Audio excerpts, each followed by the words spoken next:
Nathan Ivey Show is supported by listeners. Go to www.patreon.com/Nathan Ivey Show and help Nathan keep the show independent.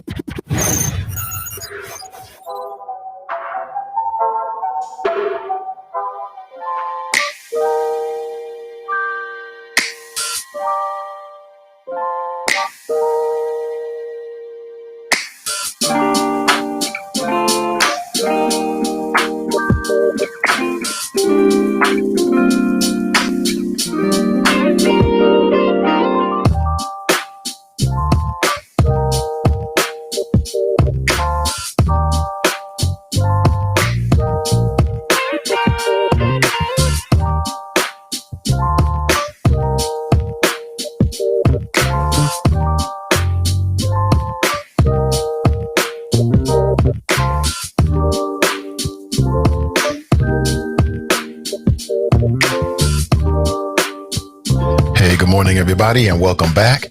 A beautiful Monday. We made it. December 21st, 2020. Do you know what's supposed to happen today? Today, melanated people get cosmic reparations. Have you heard? Shh, don't say nothing. Don't say nothing. Because you already know the Karens and Darrens are going to be blaming Obama. They're going to blame Kamala Harris. But today, my beautiful melanated people, we get superpowers. You didn't hear? I'll tell you all about it. I'm super excited. I know what I'm gonna do with mine. I already know. And I want to know what you're gonna do with your superpowers today as well. Yeah, I'm gonna tell you exactly when melanated people are supposed to get their superpowers, aka cosmic reparations. It's the Nathan Ivey Show. Please take a second to like and share this stream. Again, please take a second to like and in particular share today's stream. When you share the show, quite frankly, more people see it. Don't go anywhere.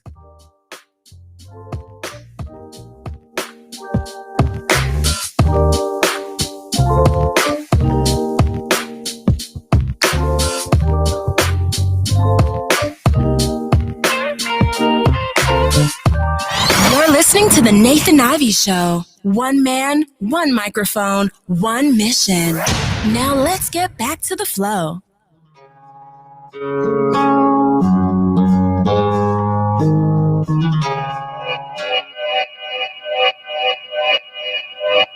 Yeah, talking to my mirror like I love you so much. Curving on my critics like I heard you, so what? You can't kill my confidence, I think I'm the man. Tally all the I ever gave on my head. Lately I've been living like I can't take a loss. They ain't wanna help me, that's what made me a boss. You can't kill my confidence, I think I'm the man. We don't give a fuck, that's what they don't understand. Back again like flu season. I broke records while loose leafing. I'm coming down my roof, leaving. Don't give a fuck, I don't care. Did the for my lonesome. No wonder now I'm on one. No shortcuts on that long run. All I really want is my share. Get on my God, I told him it's nothing. In the discussion, for the feelings I throw on my pain on percussion. It's disgusting. I hear them bragging about that they did, and it do not move me, not in the least. They ain't been dropping no seeds in the soil, but swear that you almost spotted the feast. I've been on go mode, showboat, rowboat, wave ride. Cool shorty, too naughty, pool party, wet for the face ride. Annie up, penny down, hand me down, thrift store, old drip. New money, too funny, old shorty talking about, oh. I'm on they now, can't get a pass now. I'm a cash cow, keeping it brash now. It's trash now, I'm a spaz out. I've been killing my lows and living on highs. You see in the skies the proof. You could just see in my eyes that there is no lies. I cannot disguise the truth. I've been ducked off, getting to my new merch, color duck sauce on the new couch with my Chucks on. Get the on with that hate. I'm big cool on the small chat, cause I know now that I'm all that. Got a hawk guy on the ball cat. Get the out of my face. Talking to my mirror like I love you so much. All right, good morning, everybody. Welcome back. Welcome back to Nathan Ivey Show, where nothing is funnier than the truth. Men are allowed to be men. And, of course, sucker MCs get dealt with. If you would like to test the limits of a dangerous force, that would be your own flow. I got a number for you, 513-873-7134, if you want to share your thoughts this morning. Hey, good morning, everybody. Great to be back with you. Lots of stuff to talk about. This morning. Give me 1 second here. I want to double check my phone lines to make sure that your phone calls are going to come where I expect them to come, which is directly to moi this morning. Good morning to you, Monday, December 21st, 2020. How many people got the day off today? That means you got a good job. That's what that means. You got a good job. If you had the option to take the day off, but you decided, you know what, it's going to be a light day today, so I think I'm going to work today. I'm going to work today. You got a good job. Good morning to you. Pat yourself on the back. You did the right thing. Lots of stuff to talk about this morning. Yeah. Let me change these numbers here. And you got the numbers always. 513-873-7134. That is my number. And there's only one rule for the show. Open your mind before you open your mouth. How we sounding? Sounding loud and clear, everybody? What's up? What's up with the choppers? Hey, good morning, choppers. Thank you for being here. Let me check on Facebook. Make sure yeah. What's up, Facebook? What's up, YouTube? What's up? How you doing? What's up, Twitch? We on Twitch this morning. Hey, good morning. How are you? Lots of stuff to discuss this morning. Let me adjust the camera there. How are you? Yeah, I'm looking all right. I might need a little shave, but other than that, we great. I had a tremendous weekend. Great weekend. I'm healthy. Got some good workout in. Some great shows over the weekend. Of course, starting on Thursday with Midday Juice, Is It Just Me podcast, Dope Chase Collective. Had a great weekend. And as always, my pleasure to be with you. Now, if y'all didn't know, we getting superpowers today. Shh, don't say nothing. Don't say nothing. Because we don't want the Karens and Darrens to know yet until we hit them with them superpowers. Cosmic reparations. Today, let me break this down for you in case you don't know. Some people call it the Christmas star. This is a celestial event that happens this time of year, every single year. But this year is going to be different. Because two celestial bodies, Jupiter and Saturn, are going to be closer than they've ever been in the last 400 years. I'll say it again. Jupiter and Saturn later today are going to be in what they call conjunction today. From the naked eye, from Earth, it's going to appear that the two planets are touching. Smart scientists are saying that they're going to be separated by 1/5 of the diameter of the moon. Think about that. Jupiter and Saturn later today are going to be separated by 1/5 of the diameter of the moon. Which, of course, that means they'll still be, hundreds of millions of kilometers apart, but they're going to be closer later today than they have been in the last 400 years. Religious folks call it the Christmas star. Y'all hip to the Christmas star? You should be. or the Star of Bethlehem. But Black Twitter said that because of the uniqueness of our melanated skin, that we are all supposed to get superpowers today. It's been trending for the last week on Twitter. Hopefully you're hip to it. You know what the hell I'm talking about. What if, family? What if we really got superpowers today? Karens and Darrens would lose their damn mind. How they do that? You think they make a face when we move into the cul-de-sac? Whoa, wait. They flying now? They would blame Obamacare. You know they would. They would blame Joe Biden. The Proud Boys would be, you talking about the Proud Boys being pissed? They would be pissed. Black folks start popping up with real superpowers. Now, of course, we do have superpowers, but we rarely use it. I'll talk about it in a second. That's right. You got Saturn to the left and Jupiter. No, I'm sorry, Jupiter to the left and Saturn to the right. Jupiter is the one with the ring around it, just so you know. So you can be intelligent about it when you're talking about it today. I love the memes. The black people getting superpower memes, I'm here for it. I love all the black people getting superpower memes. I'm here for it. I got a few memes I want to share with you. I'm here for it. This is when the internet is a lot of fun. Like right there. Yes, that's us later today. That's melanated people all over the earth later today. Now, if you live in the United States, it's going to be difficult for you to see. That's what the scientists and the astronomers are telling us, but we'll have to wait and see. Apparently, this is all going to go down about 6:30 p.m. later today. Now, this conjunction of these two celestial bodies, Saturn and Jupiter, are also timing up with the winter solstice. So because of all of these cosmic energies flowing around the universe, we getting superpowers. And I can't wait. I'm gonna be a super villain. I ain't superhero. I'll let you do all that. I'm gonna be a super fucking villain, straight up.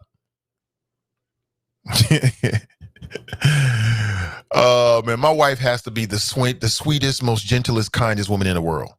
We were talking about this over the weekend, and what she said she would do with her superpower. I just looked at her like, what? It was some old nice, friendly, friend of the earth type stuff. I'm taking a different route. Telling you straight up. Don't let me get superpowers, because ish is going to change drastically, motherfucker. Drastically. It ain't going to be nice. Don't let me roll up with some Dr. Manhattan powers. It is not going to be nice. I'm telling you. Mofo's going to be trembling in fear. You talking about our comeuppance? We getting our comeuppance immediately. Don't let me get no superpowers today. It's a wrap for Karens and Darrens. It's a wrap for you. I'm just telling you. Just being honest. We ain't going to have no more conversations. I'll take care of it. But no, seriously, folks, this is supposed to happen later today. It's called the Christmas star, or the so-called Star of Bethlehem. It's a conjunction of these two gas giants. Again, as I said, Jupiter and Saturn. They're going to be closer today than they've ever been in the last 400 years. Count back with me, family. What was that, 1800s? What is 400 years? 1900, 1800, 1600s. The 1600s.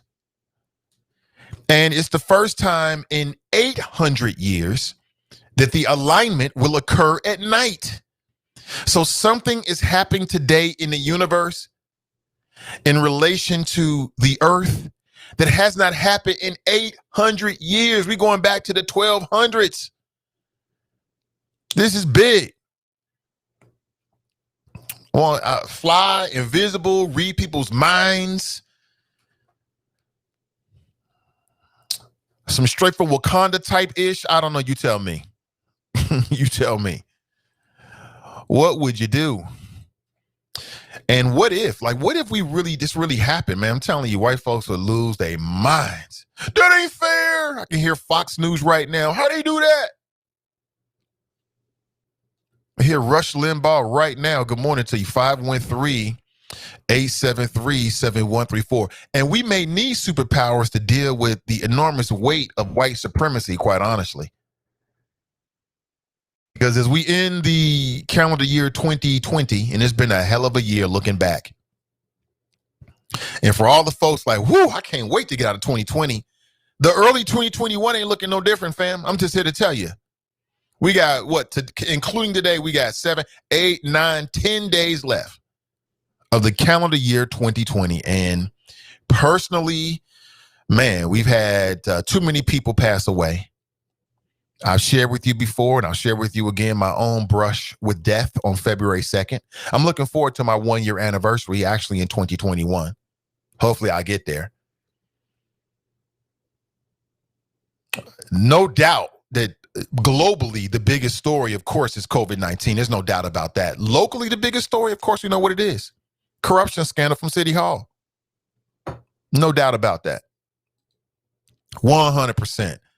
If you think something different, I'd love to hear it this morning. 513-873-7134. So aside from having some fun with the whole black superhero thing, which I'm open for, like, what's your superpower you getting? What you doing first? Who we hitting up first?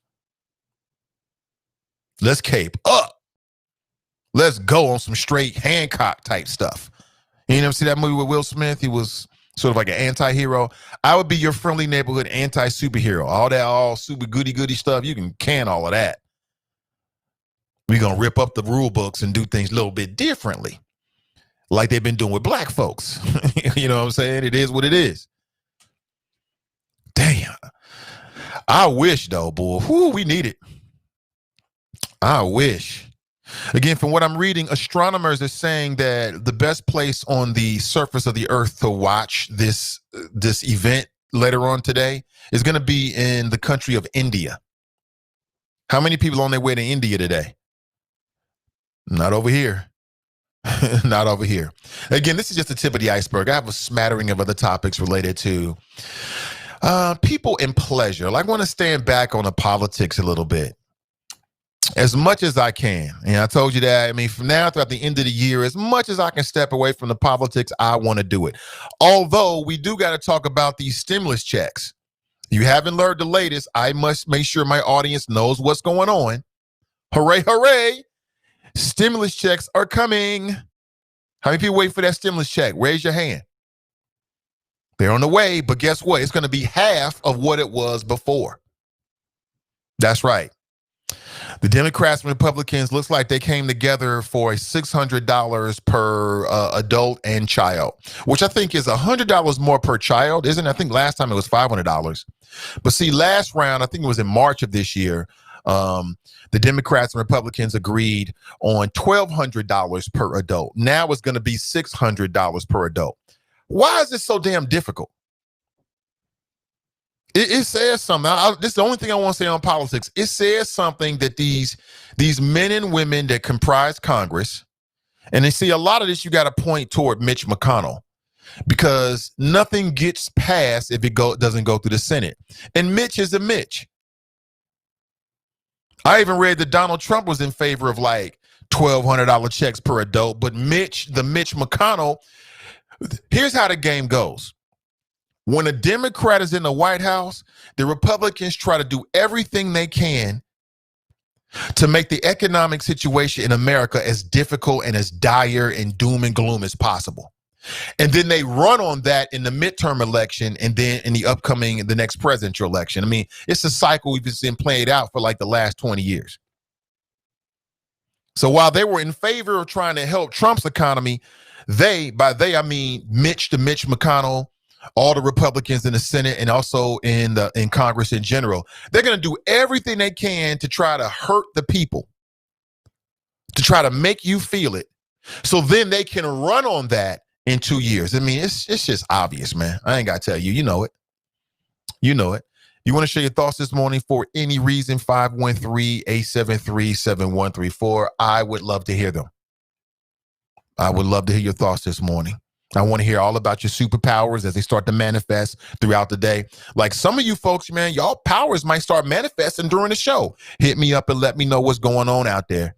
Send me a video. When you start flying around or running through the streets in hyperspeed or phasing through solid objects, let me know. I want to hear all the X-Men shit this morning, all of it. And then we're going to posse up and go after these white supremacists. So get ready. We coming for you. Simple as that. Good morning. Yeah. So this morning, man, I'm going to go deep inside the Friends page. Some really interesting things there.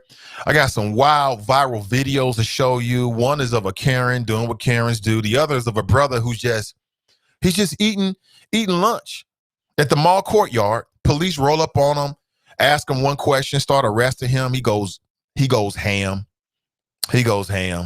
I may ask the question like, how far would you go as a father to support your kids? Lots of things to talk about this morning. 513-873-7134. If you'd like to share your thoughts again, I want to hear them. I'm all about it. This morning. How are you? Pat's inside the chop shop. She writes, good morning. King Kobla writes, good morning. Gotta love you some Too Short. That's right. You had the big versus battle over the weekend between Short Dog, aka Too Short, and E40. Like, how many people was hip to E40s back in the day? He had one of the most unique flows out there. I always enjoy E40. 40 Fonzarelli. I love the nicknames of hip hop. I didn't get a chance to watch it, I'll be honest with you. I was watching some other ish. And then, just doing some other things. So I didn't get a chance to watch it. You know what's interesting is what I've noticed is that I don't really watch a lot of the Versus series. I'll watch the clips here or there, but I don't know. It's just not, again, it's hella fun. I know that. It's hella fun. Have fun with it. COVID-19, it's a great business model. I love it. But I haven't really watched a lot of it. So I don't know who won. Off the top of my head, I'd probably say that a lot of people are going to say that Too Short won because Too Short has more recognizable songs. But in terms of flowetry, man, 40 Fonzarelli every day, all day. In terms of unique flows, I just don't know if 40 Fonzarelli had that many big hits. I don't know. Some tells me you got to go deep in hip hop to really know a lot about E40. That's just me. Good morning to you. Woody writes, billionaires and millionaires say F the people. That's right. They certainly did, Woody. Good morning to you. $600. Meanwhile, in other countries, they really taking care of their people, man. Man, you got countries out there that's giving they folks $2,000 per month. That's how they show they care. But you got these millionaires, these well-connected people in Congress and in the U.S. Senate that really don't care about the people. And it's more about politics. They don't want to help the Joe Biden administration right before he takes office. They want people to have a negative attitude about the economy. They want people to be struggling. Why? Because in about 15 months, they can run on it. They can say, hey, look at Joe Biden. He's done nothing for the economy. We're going to save you. Vote for us. We've seen it before. We'll see if it works. Somebody writes, the Bay won. What's up, Ryan? Well, we know the Bay's going to win no matter what. Renee writes, the Bay won. We know that. Good morning to you, Renee. We know that. She writes, good morning, everyone. Happy Monday. It is a happy Monday. It is a beautiful Monday. Great to be back with you. It is a beautiful Monday. Yes. It's great to be alive, man. Great to be alive. Get ready for your superpowers, though. Michael writes, nah, I'm 51, not a big fan, but I knew Fonzarelli. Okay. Like I'm saying, I don't think you're not a big fan of hip hop. To me, you got to be a big fan of hip hop to really feel E40. Because to me, he was never like a super big hit. Like Too Short was a classic, man. I've said it before. I'll say it again. It's a great example of how music can impact you. Like when I was younger, listening to a lot of Too Short. In my head, that was the way that women were.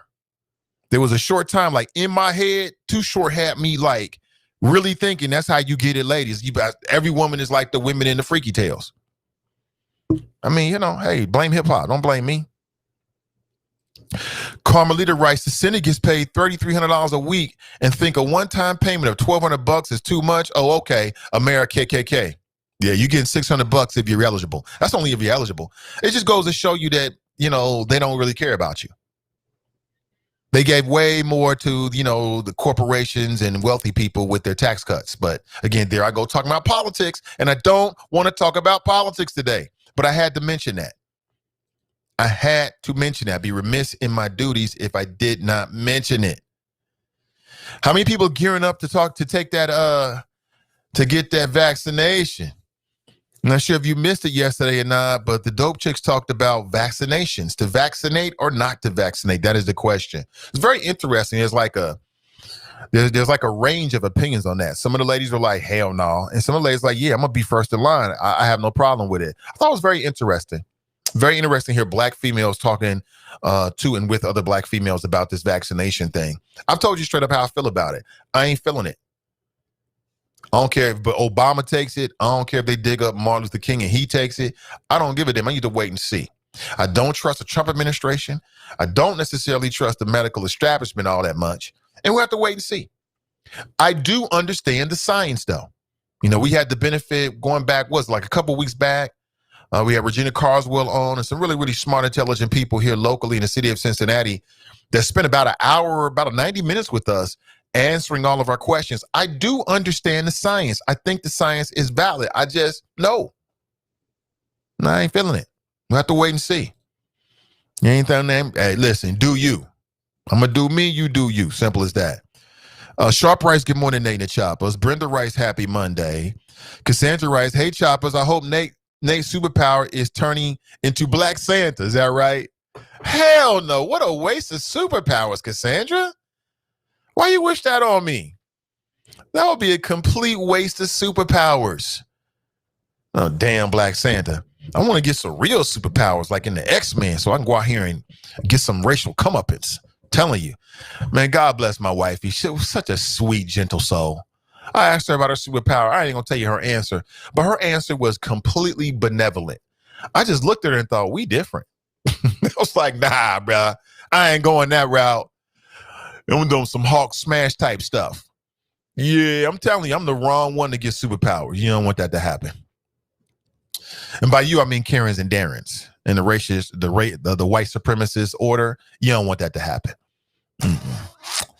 Be a bad day for you. All day long, just kicking ass all day. I'm just telling you. All of a sudden, the people that need it start getting it. It'll be beautiful and bad at the same time. It'd be good. It'd be beautiful bad. You know what I'm saying? It would be beautiful bad. For us, it'd be great. For those against us, not so good. Not so good. But her answer was so sweet. I swear to God, I was like, well, so what if you got superpowers, babe? And her answer was so sweet. It kind of made me feel bad a little bit like, damn, I'm a selfish mofo. Mine was completely different. I'm on some old, I ain't going to tell you. I'm just saying. You have to wait and see. That's right. You didn't know it. Cosmic reparations today. Melanated people get superpowers today because of the conjunction of Saturn and Jupiter. Jupiter's on the left, Saturn is on the right. All right. They're going to be closer together today than they've been in 400 years. And the event, from the perspective of Earth, is going to be taking place at night, which, as I've been reading, hasn't happened in the last 800 years. Now, this happens every single year, right? It's called the Star of Christmas or the Star of Bethlehem. And as religious folks believe, this was the star that guided the three wise men. Did you know that?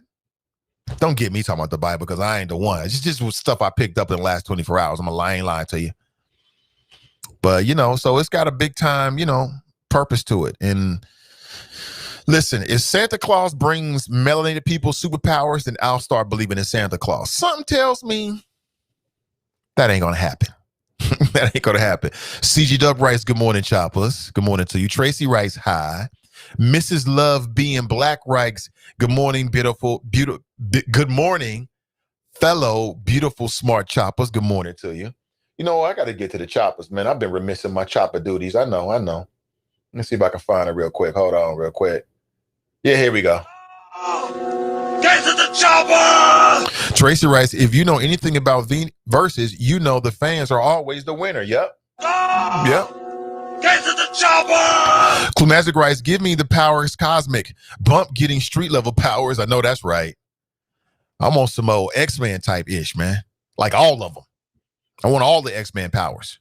See, look, I'm greedy with mine. I want all mine today.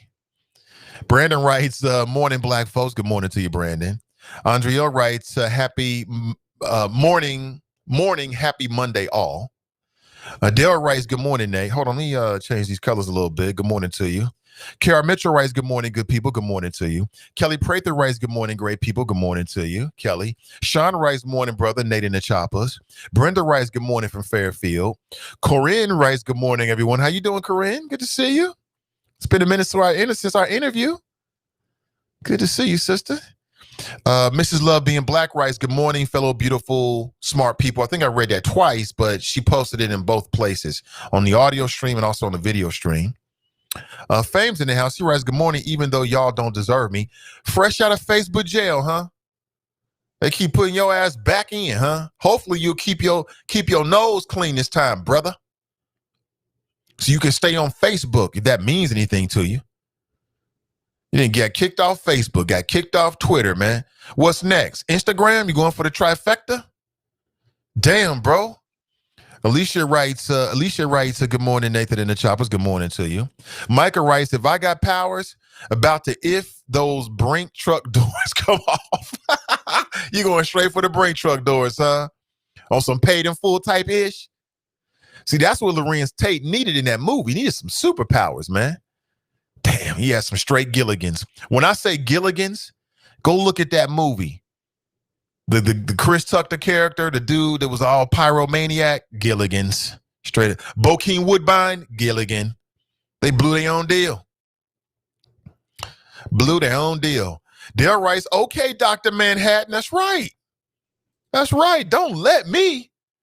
The powers cosmic. That's a scary sight right there, the Karens and Darrens right there. Mm-hmm. Man, you black superpowers matter. Uh-huh. Yeah.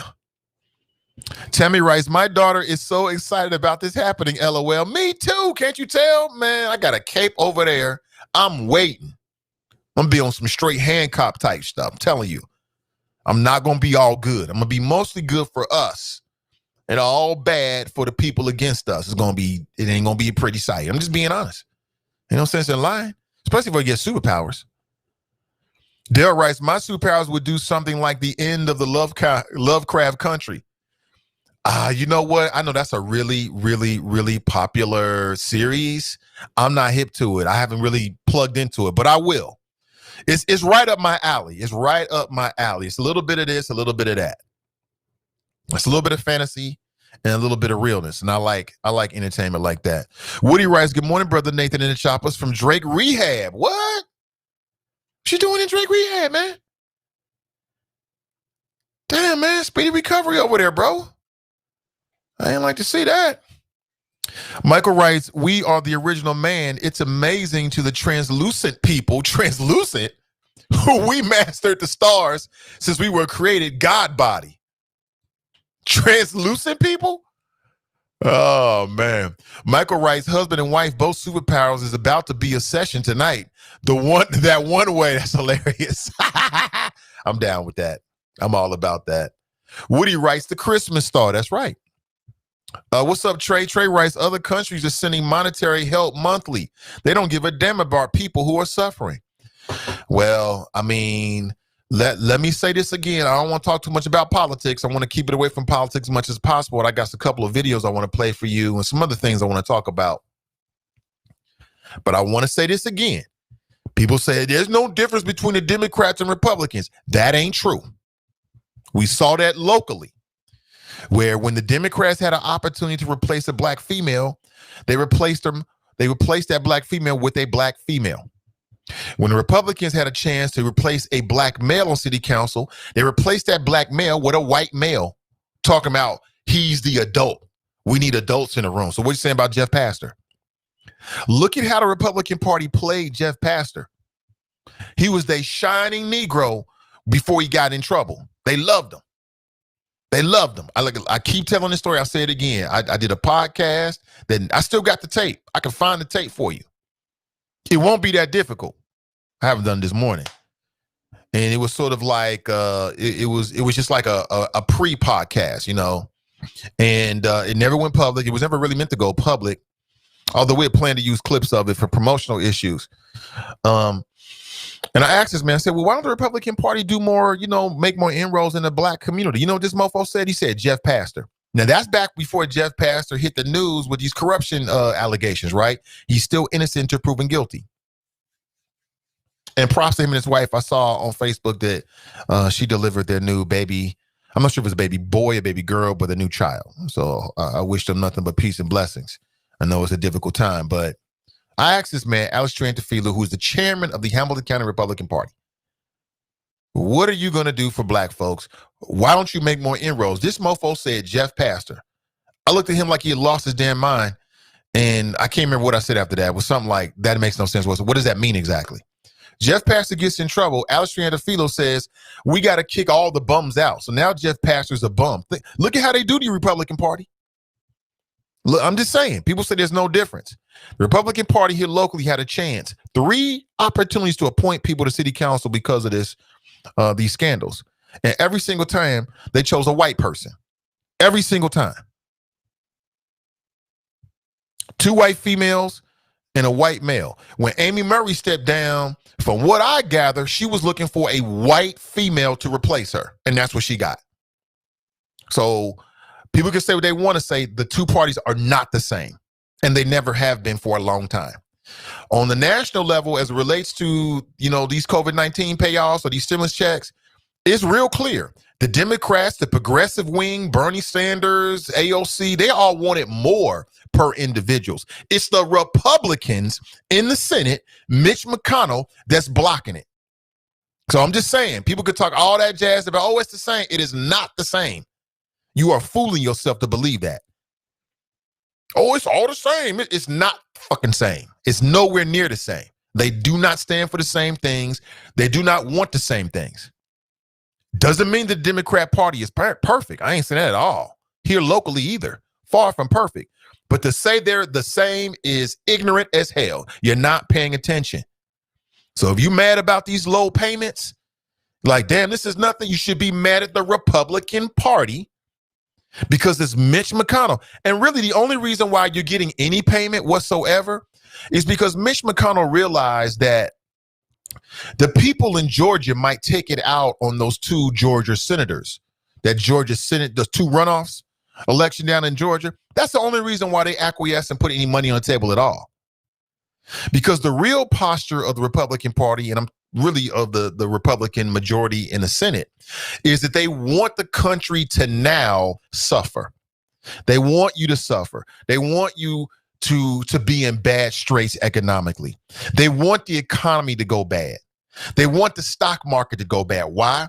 Because when Joe Biden, a Democrat's in the White House, they want things to be really, really bad for the people so they can come in like, dun, dun, dun, dun, like, you know, we're going to save the day in the midterm election. I said it earlier. I'll say it again. They do this. They've been doing it for the last 20 years. Don't you see the same pattern over and over again? I guarantee you that the day that Joe Biden takes office, and then I'm done with the politics, all of a sudden the Republican Party are going to be fiscally responsible. Oh, the debt, we can't spend. What about our kids in 20 years? Oh, the debt. All of a sudden, they're going to become these deficit hawks. All of a sudden, they're going to start talking about fiscal responsibility. It's just a game. It's a political game that sounds good. It's a oldie but goodie, right? They can play that record and people gonna dance to it. Speaking of people dancing to it, what the fuck? Wait a minute, I saw this in the friends page. Shout out to Crystal, shout out to Jesse, shout out to all the folks that populate that page. I appreciate you. What the hell? Where they do that at? Let me play this for you. This is wild. I'm still trying to figure out what this means exactly. I don't know what kind of dance this is. To me, this is way worse than twerking. I know some of you black elitists got a problem with black people twerking in a restaurant, but they was doing a tick. There's no problem with it, right? Stop it. Please stop. Let me play this for you, man. And then somebody tell me what the fuck you call this dance. I don't know what this dance is. I don't know. I don't know what this is. This is a crime.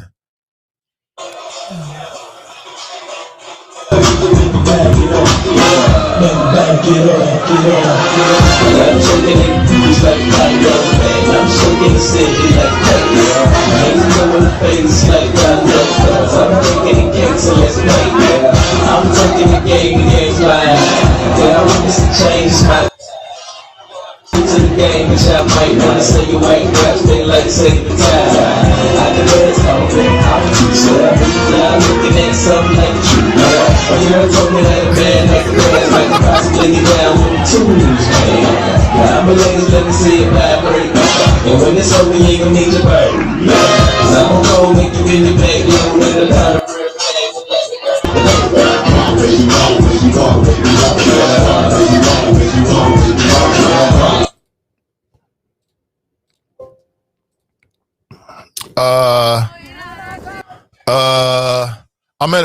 I'm at a loss of words.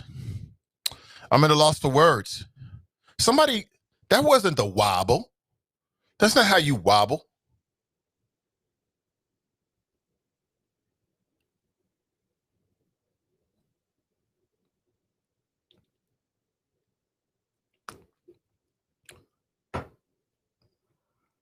I'm just gonna move on. What's the name of that dance? Wrong answers only, please. Wrong answers only. What the hell was that? What in the hell? You can thank Jesse for that. Thank you, Jesse. I appreciate it, man. We need a chuckle in the morning. We need a chuckle in the morning. Good morning to you. 513-873-7134. We need a chuckle in the morning. What in the hell? I mean, the easiest dance in the world. Is there an easier dance to, an easier beat? What in the hell? It takes on new meaning when you listen to it. Like when you watch this video with no, hold on, I'm gonna do something for you. When you watch this video with no music, it takes on a whole new meaning. This is the same video with no music. Watch this.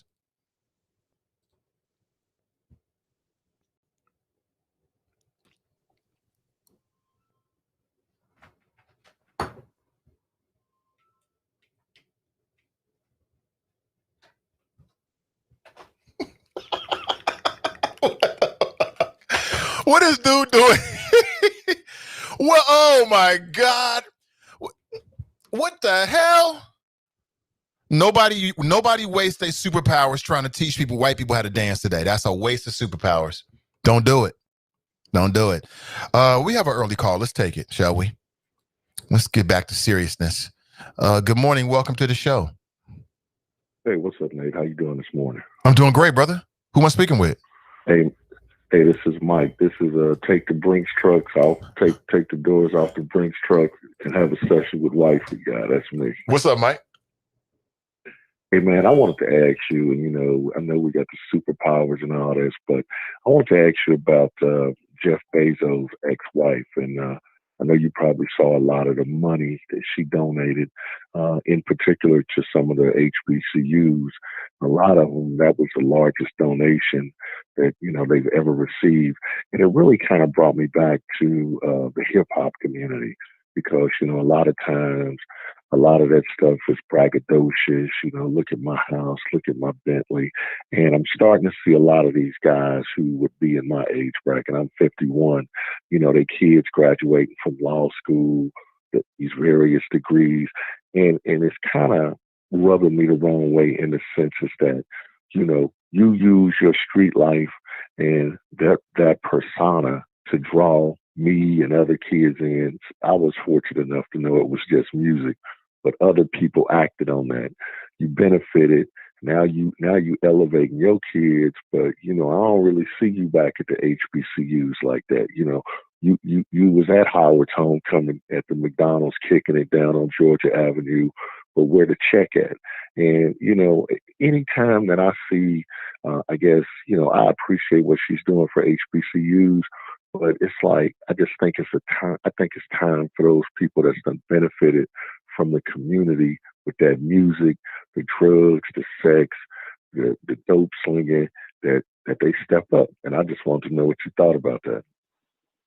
So what's your question specifically? I mean, do you think that it's an obligation from the hip hop community to support HBCUs and colleges, particularly HBCUs that African American students attend? No, I don't. Okay. Not HBCU. So my philosophy is, if you make it, I think you should give back in some way.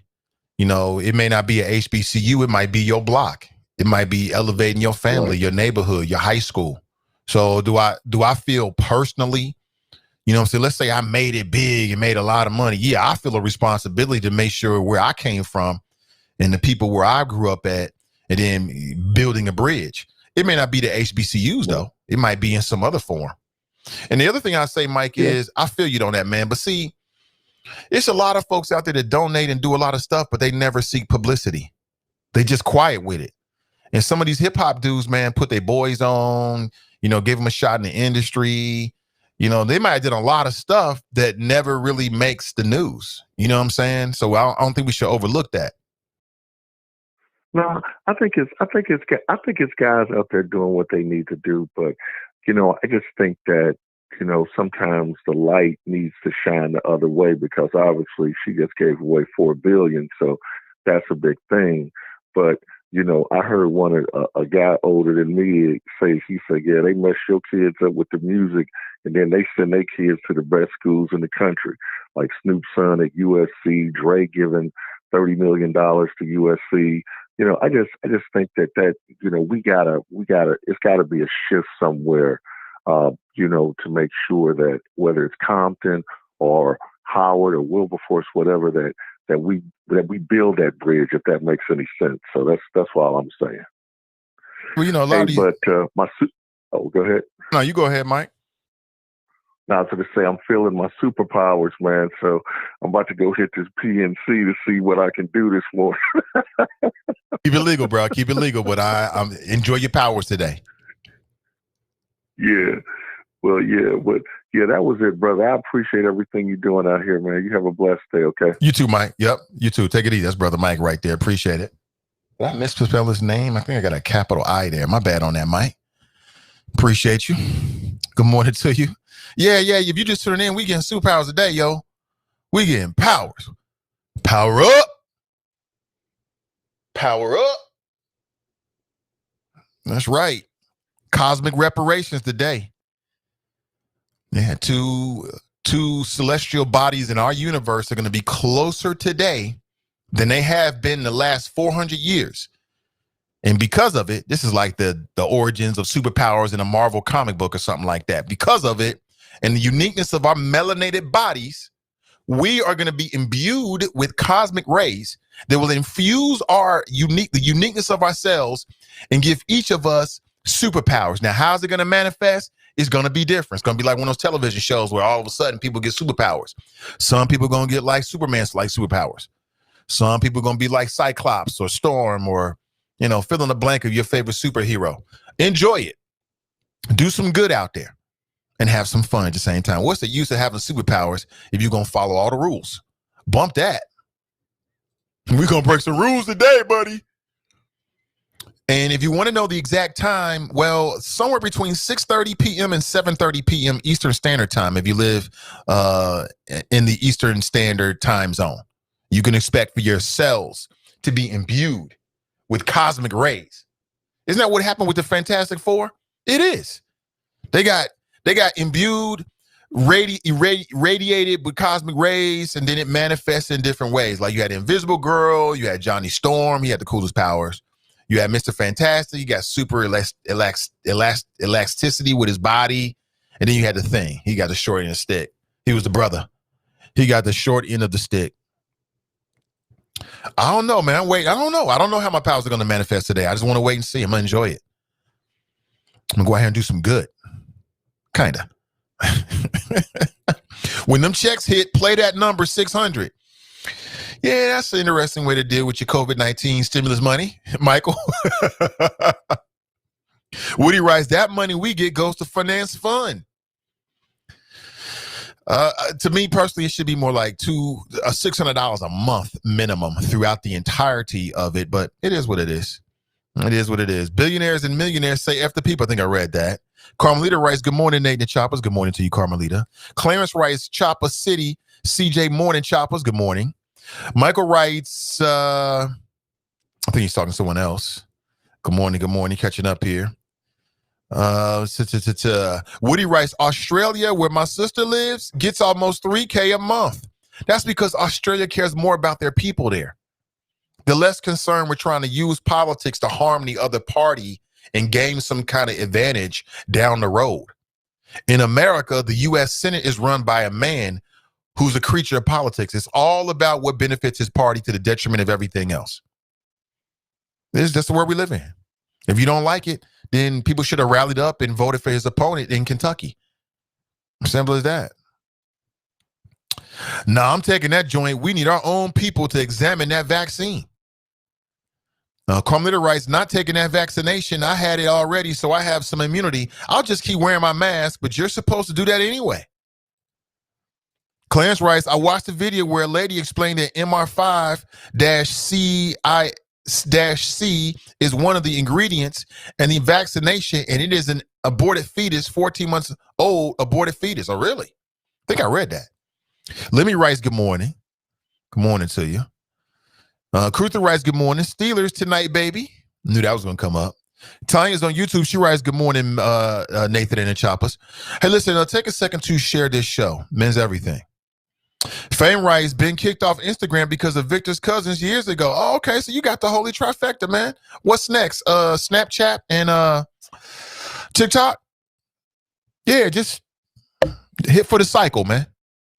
Hit for the cycle, B. I ain't impressed. Fame, I ain't impressed you get kicked off TikTok and Snapchat and YouTube. Now, when you got 3 more platforms to get kicked off of before you impress me, but I'm hard to impress. Clarence writes, what about Power Man, Nate? Can't forget Power Man. That was a government experiment. I think they gave him a vaccination or something like that, right? I'm joking. It was on some it's Captain America type stuff. Brent writes, good morning, Nate and the Choppers, checking in from Dallas, Texas. Hey, man, get ready, Brent, because you about to get superpowers today. Maurice writes, Christmas is fake. The Eastern Star represents the coming of the Messiah. People read the scriptures. Oh, boy. A scripture debate? I'm not ready for it. Angela writes, good morning, Nate and the Choppers. Hey, Angela, thank you for posting that picture. She received what she won. It was a little bit late getting to you, and I'm not happy about that at all, actually.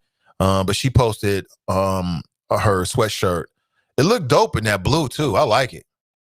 Thank you so much for posting that. I appreciate it. Michael writes, we knew what it was once the corruption started. Yes, we did. Yes, we did. Lemmy writes, Republican stimulus low. Absolutely. TNT writes, good morning. Good to see you, TNT, as always. Michael McCrass had a better deal earlier this year. The whole Senate and Congress cares nothing about U.S.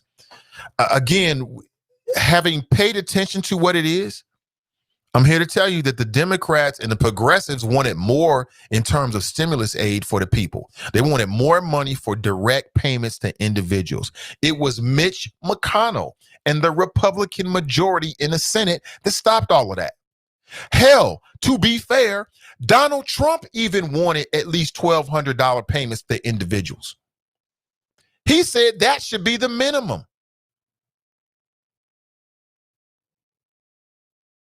I mean, Donald Trump said that, to be fair. It's Mitch McConnell playing long ball politics, looking toward the midterm election. He wants to harm the economy. He wants people to suffer. He wants you to look around and oh, the economy is worse doing Joe Biden. I'm doing worse under Biden, so that in 2 years, they can try to get a majority in the House of Representatives and to continue to play politics. That's what it really is. I agree. It's time for Nancy Pelosi to go. I agree. That's just my humble opinion. It's time for some fresh new leadership. It seems like the Democrats always cave in. But, it is what it is. It reminds me of like the second Superman, when you had Superman, he went up against General Zod. You had that scene in which General Zod realized that Superman cared more about the people. And so it became a weakness to Superman. It's almost like that same kind of thing with the Democrats and the Republicans and the people. It's like the Democrats are like, we got to have some kind of relief for the people. So they're willing to sign off on anything as long as it's some kind of relief, even though it may not be what they really think is necessary. And the Republicans are willing to let the people eat dirt. And so the person that's willing to go further is always going to win. In any fight, in any negotiation, the person that's willing to go further is always going to win. It is what it is. It is what it is. Good morning to you. Tamika writes, that is a crime. I agree. Deborah writes, dead man's dance. Y'all wrong, man. I'm looking for the name of this dance. I'm looking for all wrong answers. Look at this. It takes on new meaning. What? Where's the beat here? There it is. Got it. God bless their souls. Was that a bunny hop? What is she doing in the black? Hold on, rewind. Rewind this, DJ, rewind this. Rewind that for a second, man. What is she doing in the black? Check out the lady in the top right here in the black up here. Check her out. What is she doing? Twerk much?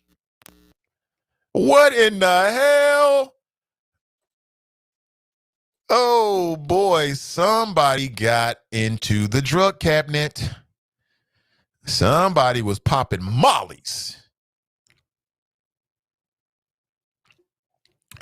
That's not twerking. That's not twerking. Charles writes the non-rhythm section. Okay. Let me see. Michael writes horrible. Brent writes, they love black culture, not black people. Say amen to everything but the burden. The title of one of my favorite books, Everything But the Burden. They love everything about us except looking like one of us, right? Well, I take that back. Actually being one of us. Because you can ask the Kardashians, they love to look like us. That's an extreme tan. Carmelita writes the clear, folks. Karen writes, it went viral though, haters, LOL. Angela writes, good morning. I tune in to the most stale video in history. That's not stale. That's dancing. Dancing. What? It's like 4 different songs are playing. And the one brother is the only one with any rhythm. Look at this. What is she do? What in the hell? You can't do that. The only person on beat is the only man of color, the only melanated person out there. That's hilarious. Uh-oh, hands up. Getting her Britney Spears on. Oh, dear Lord. For out thy. Is that I don't know what I'm saying. If you believe Jesus was not born in December, the Bible says the shepherd was shearing their sheep. You don't shear in December. Okay, listen, I ain't trying to get to no deep Bible discussions because y'all got me beat off the top. I fully admit it. Michael writes the white folks two-step. It was like 5 different songs playing. Sean writes, no rhythm in the room at all, but the credit scores and the wealth. Oh boy, that's hilarious. That's hilarious. Angela writes, I don't know what I'm doing dance. Charles writes, nah, it wasn't a wobble. That was the wahobble. You're wrong for that. Carmelita writes, that was the tick. Maurice writes, wow, they talk about us, yet they emulate us. The children trying to be like the parents. We have no rhythm is the name of that dance. Brent writes, the mayonnaise wobble. Clarence writes, it's called the stretch. Nat writes, the white pride wobble, y'all. Renee writes, the hobble. The hobble. I like that. I think we got a winner. The hobble. That's hilarious. The hobble and they hobble and they hobble and they hop. Oh my gosh. I'm having too much fun this morning. The Proud Boy bounce. See, you had to bring the Proud Boys into it, huh? The Proud Boy bounce. Andrea writes, everyone was doing their own thing. They are. They are. Come on, there's other things we could be talking about, but this is so much more fun. And without music, it just takes on a whole look. What in the hell? I mean, what in the hell? Oh my gosh. We need superpowers today. Karen writes, about the lady with the off the should jumpsuit was hilarious. Wait, jumpsuit? What jumps? Oh, up the black? Yeah, she was. She was on one. Woody writes, called having a stroke. Michael writes, good morning. Looks like they're dancing the Thriller. Charles writes, the white woman in front in black is high as hell. Yeah, she might be. She having a good time. Pop my Molly. Check. Tamika writes, the mayo. Y'all wrong. Y'all wrong for that. The mayo. Jane writes, good morning. Y'all wrong. Y'all wrong. The mayo. Brent writes, lack of self-awareness is a wonderful thing. Now listen, I ain't mad at them. We having some fun with the white folks this morning, but I ain't mad at them. Like, you should dance like you don't give a damn if people watching. So they having a good time. Let them have a good time. You know what I'm saying? I don't have no problem with it. I have been in establishments like, what's that dance? Right? But it is what it is. Have a good time. You only here for a short time on this rock anyway. Dale writes, she has more wealth than just about all in hip hop combined. Oh, you talking about Mackenzie, what's her name? Bezos or Mackenzie Scott? I got an article I pulled up. Well, man, I'm glad that she's philanthropic. You know, that's a great thing, man. She donated $4.2 billion to 384 organizations in the last 4 months. She got it like that. Great. I'm happy for her. And all those organizations just getting some money right there. Good. Deshauna writes, good morning, Nathan and everyone. It's my birthday. Countdown till the 26th. So your birthday's the day after Christmas? That's super dope. Damn. So you got double the presents. You got Christmas gift presents and then you got birthday presents.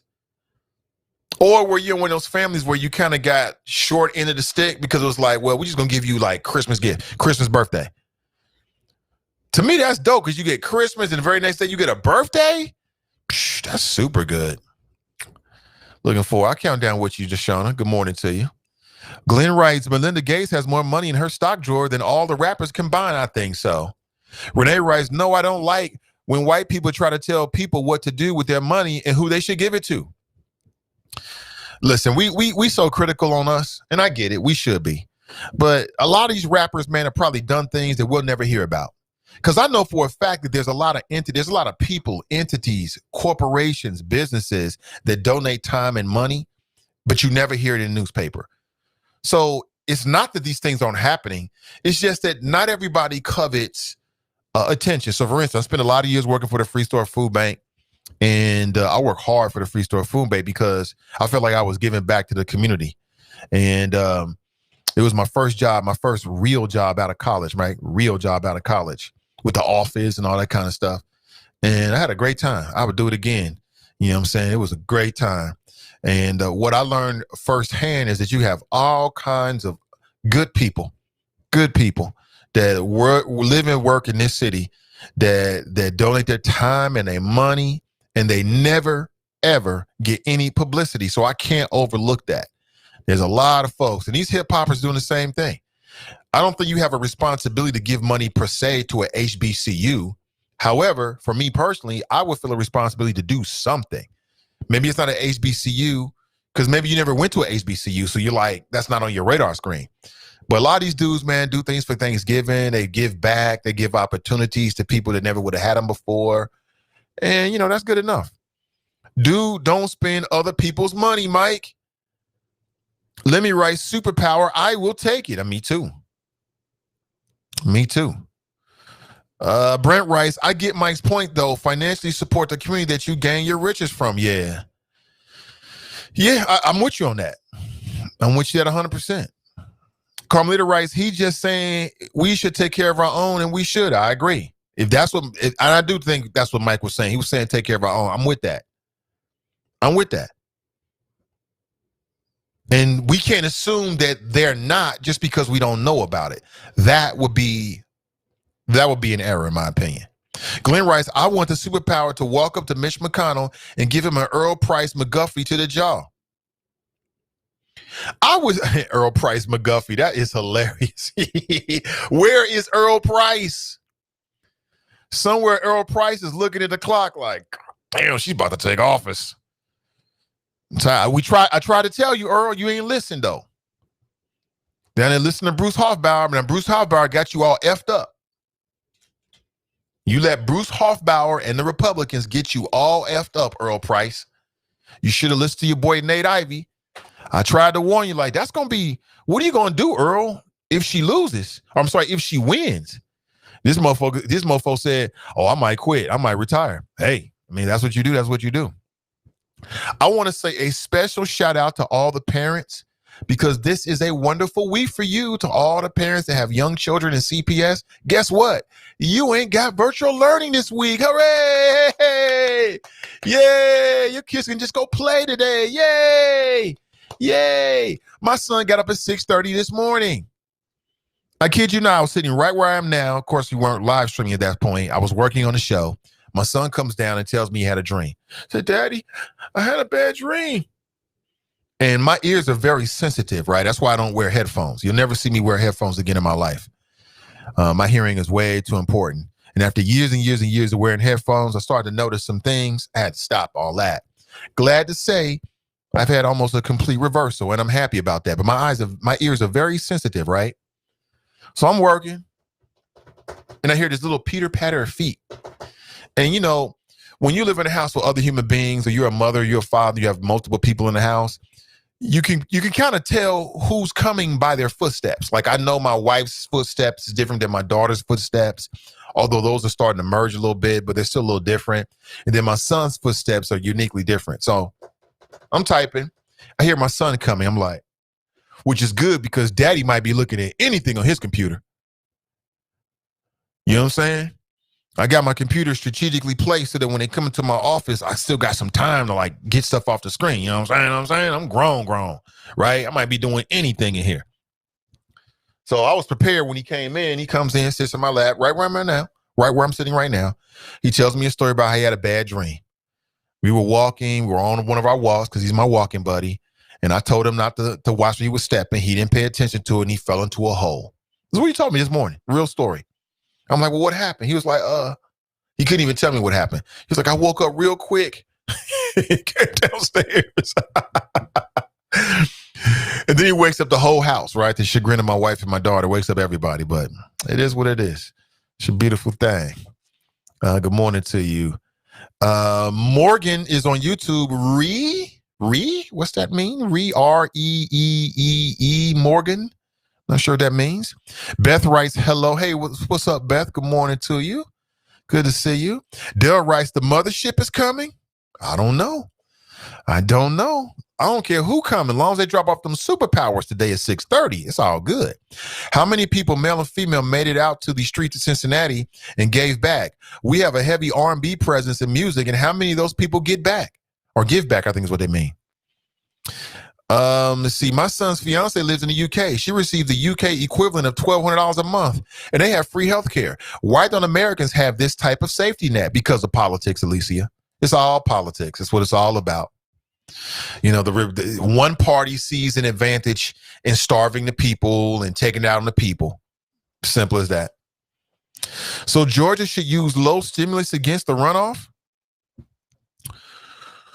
Well, no, I'm not sure where you got that from. Believe it or not, Trump wanted $1,200 or $2,000. That's right, Maurice. Trump wanted at least $1,200 individual payments to all the people. And then the way the story goes is that the White House aides came in and was like, man, stop this, because Mitch McConnell, you're going to mess up his leverage. It's Mitch McConnell. And again, you know, you don't have to live in Kentucky to contribute to races in Kentucky. You can phone bank. So right now, there are phone banking efforts that are being had in Georgia. and you can phone bank and support the Democrat candidates in Georgia. I would recommend that you do that, because why keep talking about Mitch McConnell if we're not going to do anything about him? And don't think you can't do anything. You can donate what? They have 2-hour blocks between now all the way through the early January. And you can donate and make phone calls on behalf of the 2 Democrat candidates. You can donate your money to the Democrat candidates. If we really think that Mitch McConnell's a problem, let's do something about him. It's real simple. It's real simple. The bitch needs to go. Kentucky, wake up and dance, and Nancy needs to bounce. Well, he just got reelected for another 6 years. If you really want him to go, what you do is you support the 2 Democrats. Why? Because then that'll give the Democrats the majority or the tiebreaker, when you talk about the vice president, Kamala Harris. Just saying. Jerome writes, good morning. Alarmed by reports of new coronavirus strain, nations close doors to Britain. What are we waiting for? Yeah, the dope chicks were talking about that just yesterday. I'm not surprised to hear that. It's the survival mechanism of the virus. Yeah, he took that straight from the headlines of the New York Times. I'm not surprised to hear that. Hey, listen, folks, don't let your guard down. Don't let your guard down thinking, oh, okay, this is over with. We got this on lock. Everything is cool. That's not true. That's not true. That's not true at all. Okay, I want to say it to you again. That is not true. I posted a poll inside the Friends Who Like the Nathan Ivey Show. That's a private Facebook group. You're more than welcome to join. I posted it the morning of the versus battle. I wanted to know what people thought. And to a 21-8 vote count, I voted for E40, aka 40 Fonzarelli. Most of the people in that particular poll voted for Too Short. And I'm not surprised to hear that. Janine writes, Too Short because I have never heard of the other gentleman. See, that's my point. E40 is almost like, E40 is an OG in the game. Oh, he goes way back. One of the most unique rhyme patterns that you're going to find out there. And I always like E40. He had a couple songs that caught my attention. I had a couple partners that was really, really E40 fans. I had one partner in particular, my homeboy Marcus. He might be watching down in Atlanta. What's up, Marcus? And he and I love lyrical hip hop. Like I was really, really into lyrical hip hop, which is probably, they still got lyrical hip hop out there, but I love the rhyme play. And the more creative and complex, the better. And E40 was a lyricist. Okay. Too Short, I think, had more. He was just bigger. He was just a bigger name. So I'm not surprised to hear that. 513-873-7134. What is this? Petition to demand CPD out of CPS. The presence of police officers in Cincinnati public schools has been repeatedly proven to be dangerous for students, reinforcing the school-to-prison pipeline and serving roles that they are not meant to fill. In place of professionals whose job it is to help students. Help Yak in demanding an end to this relationship by signing our petition demanding that the CPS school board take this serious and sever the district ties with CPD. The Young Activist Coalition. Danita posted this. Yeah, that's the SROs. Ooh, man. I'm jumping all over the place here, but I'm trying to stay away from politics, okay, as much as possible. I got some viral videos I'm going to show you in just a second here, but I'm inside the Friends page. Again, I asked you to post there and tell you I go there, so I want to go there and make it a part of what you post and make it worth your time there. That's a great way to put topics on the show. Shout out to Danita. I appreciate the post here. How do I feel about SROs? I agree with that statement. Everything I just read, I agree with that statement. Like they are doing the roles that they don't really need to do. We need counselors for that. I have my personal experience with SROs has been generally positive in two ways. Generally positive. In one way was as a colleague, as working in a CPS school. I worked quite closely with the SROs. We were all part of the same team supporting that school. And it was a black female. And I thought very highly of her. I thought she did a great job. And I thought that overall she brought a good presence. However, when a police officer is there, it gives a certain impression, right? That maybe is unintended as a consequence. Also am familiar with Eddie Hawkins. And he has called him to this show. And we've had phone calls in which he shared some of his involvement with SROs. And from what I think about Eddie is that he's a stand-up guy who is very serious and has demonstrated that he cares about the children and young folks. Okay.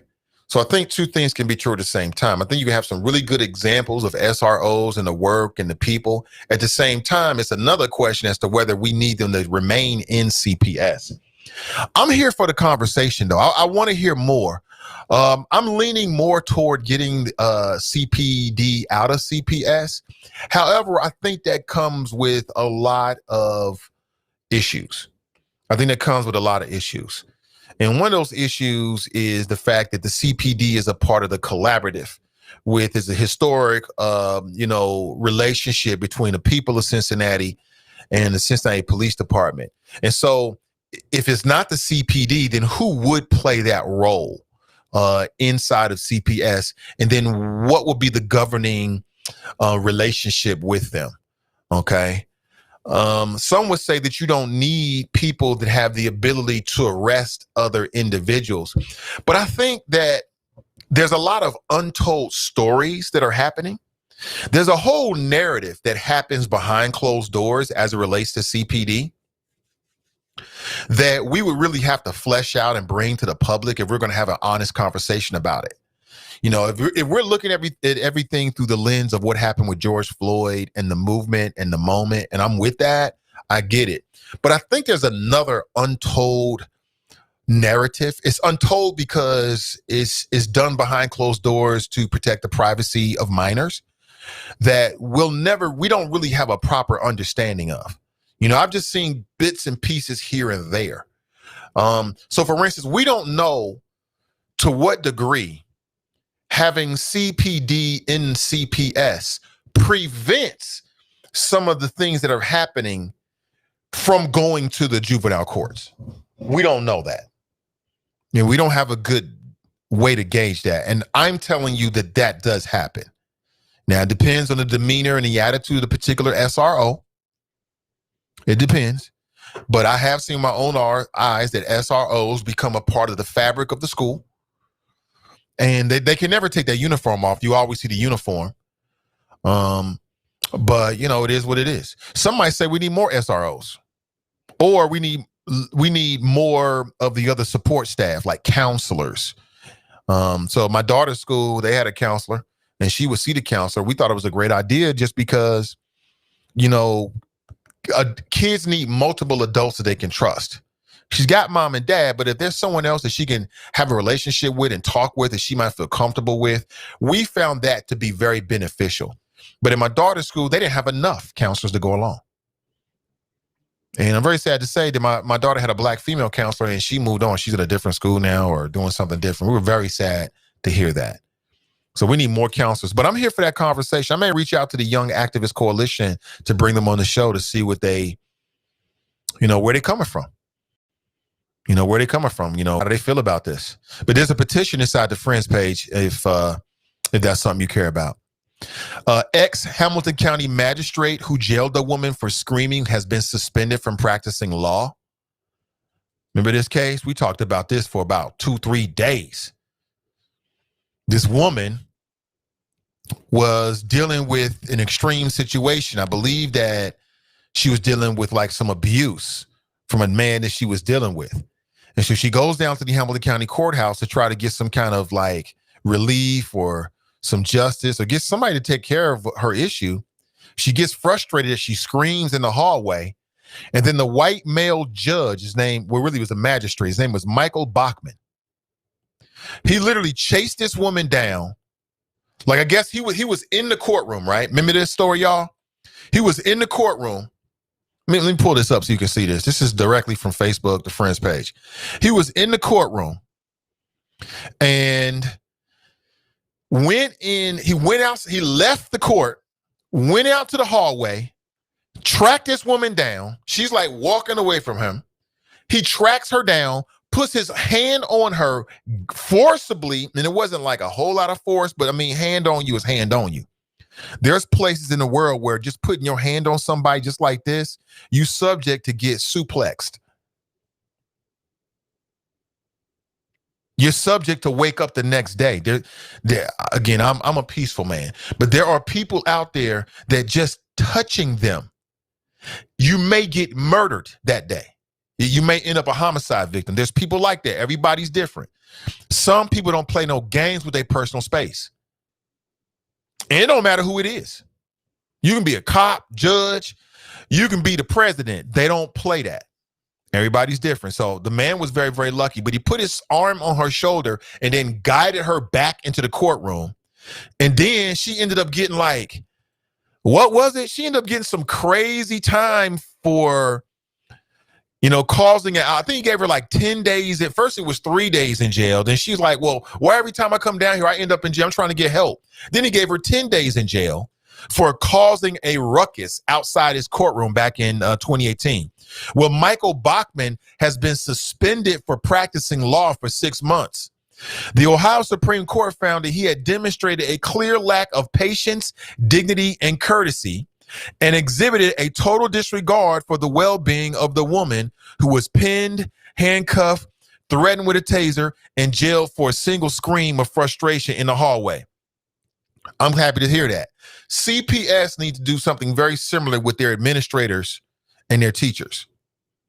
They need to have a very similar thing where, if something like that goes down, that there's a body, and maybe it's a superintendent or it's a school board, and they will judge those actions and then put discipline in place.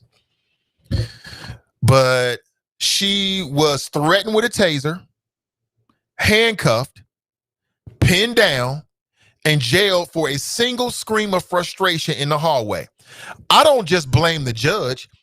I blame the sheriff deputies as well. And the sheriff deputy is going to say, well, we were just following orders. But come on, man. I mean, see, this is what happens when you black in America. Her issue was she was looked upon. See, whatever her issue was of less concern than showing respect to Michael Bachmann, former Hamilton County magistrate. Now, he resigned from his position as a magistrate shortly after the incident, but retained a license to practice law. What I want to know is if that sister had any recourse to file criminal charges against him, because that's what he deserved. You don't get to put your hands on somebody just because you're a judge. That is the white male superiority complex that we see far too much in this county from a legal standpoint. The white male superiority complex, that's what that was with that particular Hamilton County magistrate. We saw the same thing with the brother that got, 11 days in jail because he said F the coronavirus and called Mike DeWine a cracker. I told you then, I'll say it again. It was the white male superiority complex. There's a video here. Let me play the video for you. Let me play this video for you. You got to see this for yourself. This is crazy. Well, ho. Let me see here for a second. Let me see if I can play this video for you. Yeah, it was disgusting. And see, this is the reason why black folks don't like to mess with the legal system. And see, stories like this need to be brought back up again when people be talking about that anti-snitch stuff. This is the reason why black people don't like to cooperate and deal with the legal system right here. Because you go down there, you've done nothing wrong, and you end up in jail. So the next time you hear somebody say, what about black on black crime? Oh, what about, we need to stop the anti-snitching. Smack they ass with the facts. The fact remains is that black people have a different type of history with the legal system than non-black people. And even to this day, black people don't like to with the system because you end up being the problem. The same thing happens at CPS. Cincinnati Public Schools. You can go to Cincinnati Public Schools and have a righteous issue. Your daughter or your son has been done wrong. And by the end of the conversation, they'll criminalize you. You're the problem because you're showing emotion or you got loud. Tell me I'm wrong. Same thing happens. Your kid could have been done completely wrong by a teacher or a student, and then you got no notification whatsoever. Teachers, administrators can lie to your face. I'm talking about my daughter's school. They can lie to your face, and when you say something, you're the problem. The same thing with the legal system. It's the same thing with the legal system. And that's why black people don't like to mess with the legal system whatsoever. It ain't got nothing to do with we all want to work with the criminals. We just know. As soon as you say something, well, do you have any warrants? Do I have any warrants? I'm trying to help you. Do you have a license? Do I have a license? I'm trying to help you. Do you live here? Do I live here? I'm trying to help you. And that's why a lot of melanated people they don't want to deal with it at all. Tell me I'm wrong. Dale writes, the Dems need to find their inner Marlo Stansfield from The Wire. Marlo was cutthroat, yo. Marlo was cutthroat. Cutthroat. He didn't give a damn. So that's the reason why. I mean, this sister, I'm glad to see this man is no longer going to be practicing law, at least for 60 days. What was it? 6 months. He should have been disbarred for this, in my opinion. That's just me. That's just me. The woman had come to the Hamilton County Courthouse that morning, September 4, 2018, to file a protection order. According to the Supreme Court, she arrived at 7:45 a.m. to make a request and fill out the necessary paperwork. I don't like going to the courthouse because the sheriff deputies have attitudes. Many of them have attitudes. Just walking in the door, they got an attitude. Yeah, walking in the door, they got an attitude. The last time I went to the courthouse, I got kicked out because my phone went off twice. Like the first time it went off, the sheriff deputy had to show me how tough he was. Man, I said, turn your phone off. And I can't remember. Man, I might have did it on purpose because sometimes I get like that. I can get like that real quick. I can really get like that. Like if somebody push me in a certain way, they can be dead right. I'll do the straight opposite just off what you gonna do about it. So I can't remember if I did. I think I was with the wifey, so I think I thought I turned it down, but I didn't. So my phone went off again. I think I got a text message or a phone call, and he kicked me out. I had to sit out in the breezeway. I didn't really care because I don't like being in court no way. I hate going down there. I hate the whole process. I hate sitting in the courtroom. I don't like none of it. I hate going to the courthouse. I do. I hate putting my keys in the little thing and going through the I hate everything about the courthouse. And I'm a law-abiding citizen. I don't have no record. I'm just telling you. And I don't think that my thoughts are too uncommon. I hate I hate all of it. Just the feel of it, I hate. It just feels like the ghost of a whole lot of black people being done wrong. It's just too close to what a plantation might have felt like to me. I'm just telling you how I feel about it. I don't like it. You know, and y'all might have heard this, I've had judges like, hey, now you should come down. And I'm like, man, I don't want to go down there. Like, yeah, sure, I'll come down. I ain't going down there. For what?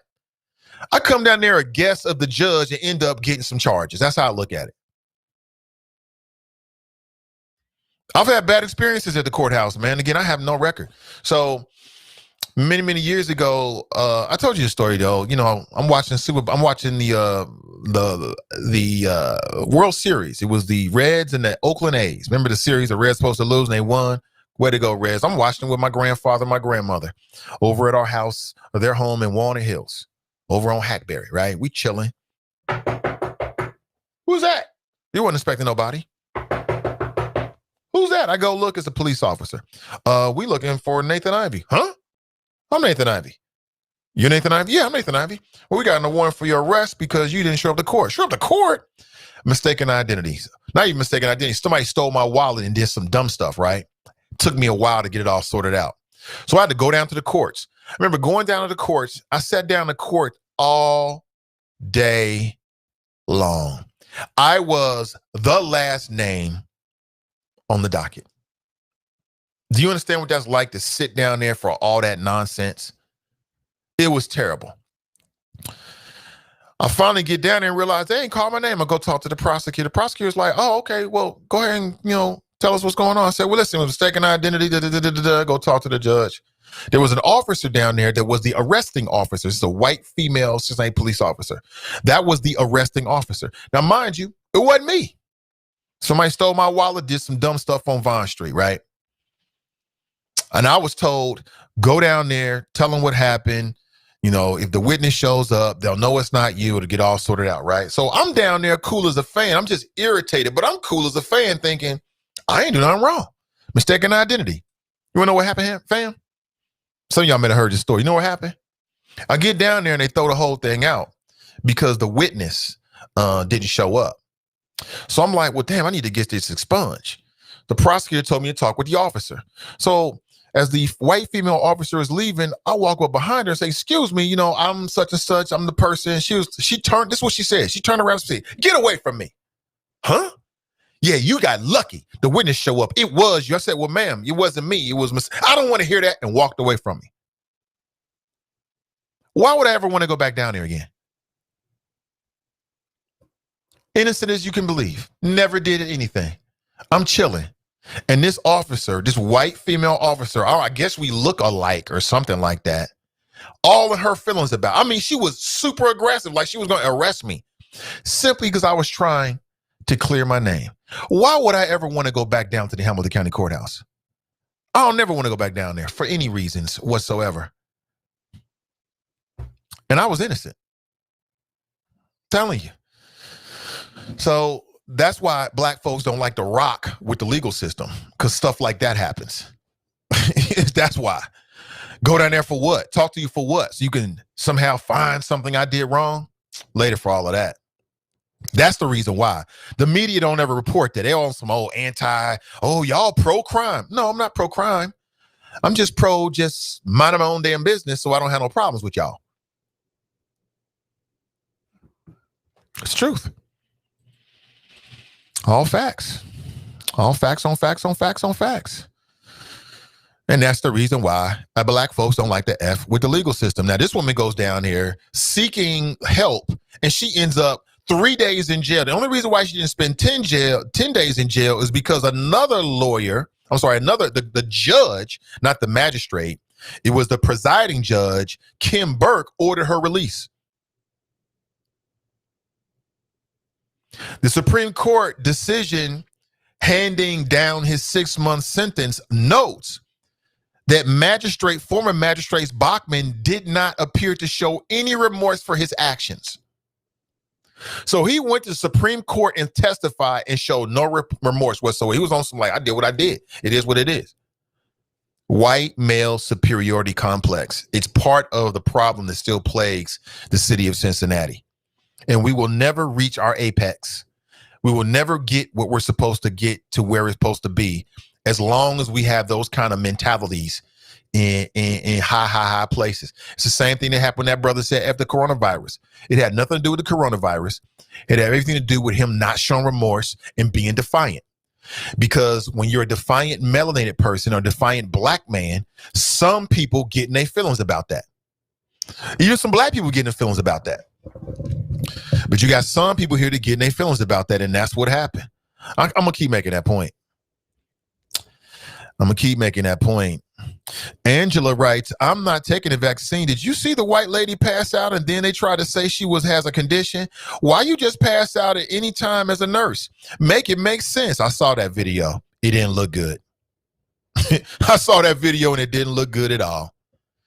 She's like, oh yeah, well I just took it and it's going to be great. There's no problems. And then she was out. I'm like, wait a minute. That's not a ringing endorsement. That's not a ringing endorsement. What is this? James Jenkins posted yesterday at 12:24 a.m. Santa's workshop featuring Black Santa. Okay, nothing wrong with that, man. If you got to do it, you got to do it the right way. That's all I'm saying. You got to do the Santa thing. I ain't with it. You got to do it the right way. And that's with a black Santa. It is what it is. Ray posted this back on the 19th. Everyone you meet will come with baggage. Find someone who loves you enough to help you unpack. And then the image is totally gender biased. Let me put this on the screen here, Ray. I appreciate the post. The image is totally gender biased. This is what we do to black men. So black men get all the burden. That's a damn lie. That's a damn lie. That is a damn lie. You see this? Hold on 1 second, fam. I'm coming straight to you, brother. Ray posted this back on the 19th. So we're going back over the weekend. Everyone you will meet comes with baggage. Find someone who loves you enough to help you unpack. There's some truth in that. There's some truth in that in terms of, like, if you're talking about marriage or something like that. I hear what you're saying. There's some truth in that. Like, for me, I never planned on getting married. Married for what? But I found a woman whose problems I want to make my own problems. So in that way, I feel you. But look at this. Look at this, how biased this image is. Can anybody see this? Tell me why this image is biased. Tell me why this image is biased right here. Straight up biased. Now, while you think about that, while you ponder it, let me take a call here. Hey, good morning. Welcome to the show. Hey, buddy. How you doing? I'm doing great, buddy. Welcome. That's wonderful to hear, because I'm a little disgusted. Good. Went back and listened to some past shows that I hadn't heard. What's the Obama daughter's name? Sasha, Malia? The one that was twerking. Yeah. Was that Sasha? I don't know. Just one of the girls. It don't matter, because she shouldn't be doing that. You know, you brought up twerking again today. You know, keep calling black people elitist. And you know, I don't get that. But no, she should not be twerking in public. I don't care if she is 19, whatever, like that. It should not be made on video. Let's preserve our father's legacy. He means a lot to a lot of people. We watched you grow up in the White. You're the only black children to grow up in the White House. Why do you want to be assholes when you grow up? Out here twerking, shaking that thing, doing whatever you're doing. It's unnecessary. You don't get to be like other people. You don't get to be like the regular people of your age group. You grew up in the White House. You got a handsome security detail for the rest of your life called the Secret Service. And in doing that, there comes certain responsibilities. To whom much is given, much is required. We need to stop catering to the lowest common denominator of black folks. People that want to twerk anywhere and dance and just shake their ass and do whatever, wherever, Classism. whenever. Classism. Well, you know what? When you're the president's daughter, when you're a former president's daughter, there's a certain amount of, there's a modicum of classism that's going to come with that. I don't care what the Bush girls were doing. They weren't black girls. You two are. You know, you owe it to your dad. Just like the Williams sisters. Your dad made you freaking tennis icons. Of all the goddamn sports in America, your dad made you tennis icons. Anomaly. And you clap. And how do you thank him? You don't let him at your matches. You want nothing to do with him. Separate issue. When you could be like your older sister, your older half sister, who wasn't his daughter, who rejected him. You ain't my daddy. You ain't my daddy. I'll be damned if I got 2 millionaire younger sisters and I'm hanging out in spots where drive-bys occur so I can get clipped. It goes back to what you were saying last week about black men, the perceptions of black men. The perception is we don't have to honor our dad. and preserve no legacy that they created for us. It's not a separate issue. It's the same disrespect to the point where Obama's been so pumped, he's letting the other girl's boyfriend move into the estate. Now, I don't really have a problem with that because he's dealing with so much square footage, he probably won't even see the guy. But for Twitter to go off on him, question his parenting, it's like he like, damn, the dude got stuck over here from England. He had nowhere to go. You know, now, of course, she's with her live-in boyfriend in his house. They're going to probably be doing some things that he's not okay with. It kind of comes part of it. But again, he's dealing with so much house, he ain't going to see them people. And they've got Secret Service over there to protect them. They ain't worried about it. But the younger one, whichever one was twerking, that caused a stir last week, should be ashamed of yourself, young lady. You owe it to your dad. It's no different than JoJo Simmons. It's no different than JoJo Simmons years ago getting caught with weed. You know, Run DMC didn't rap about weed. Your dad went through a whole hell of a lot of stuff for you to walk around that mansion in Pelican slippers and all that fly shit. You know? And you go out there and do some degenerate stuff like that, disrespecting his legacy. You said Pelican slippers. That's hilarious. I'm just saying. Well, I thought that's what they said he had on one episode. You know, but yeah, man. Hey, that's all I've got, buddy. Unless you have anything for me, this call has been real, and I had fun. Me too. And we'll talk again someday. Yes. Take it easy. That's Fame checking in. Appreciate the call. Of course, I totally disagree with you. If Obama's legacy is so sensitive that his daughter posting or a video being posted of her twerking, and I don't understand what black people's, it's total classism. Total classism. I know her people got a problem when I say elitism, but let me use another word, classism. All this stuff about twerking. If you don't like twerking, then don't twerk. But quit trying to tell other people what to do with their body and how to dance. And I don't see what the big deal is. I really don't. People lose their mind. What, they twerking? Okay, so what if they were doing a two-step? Is that any different? Well, twerking is different because you're bending over. I mean, it's that plantation mentality. White folks got some black people so inside their head that they've convinced you that the things about us are loathsome. That's all that is. It's no different than, it's in the same family tree as somebody not liking a skin color. Because white folks got you convinced that the darker you are, well, the less attractive you are, right? Oh, it's okay to two-step, but not to twerk, because twerking is beneath us. It's a fucking dance. Nothing more than that.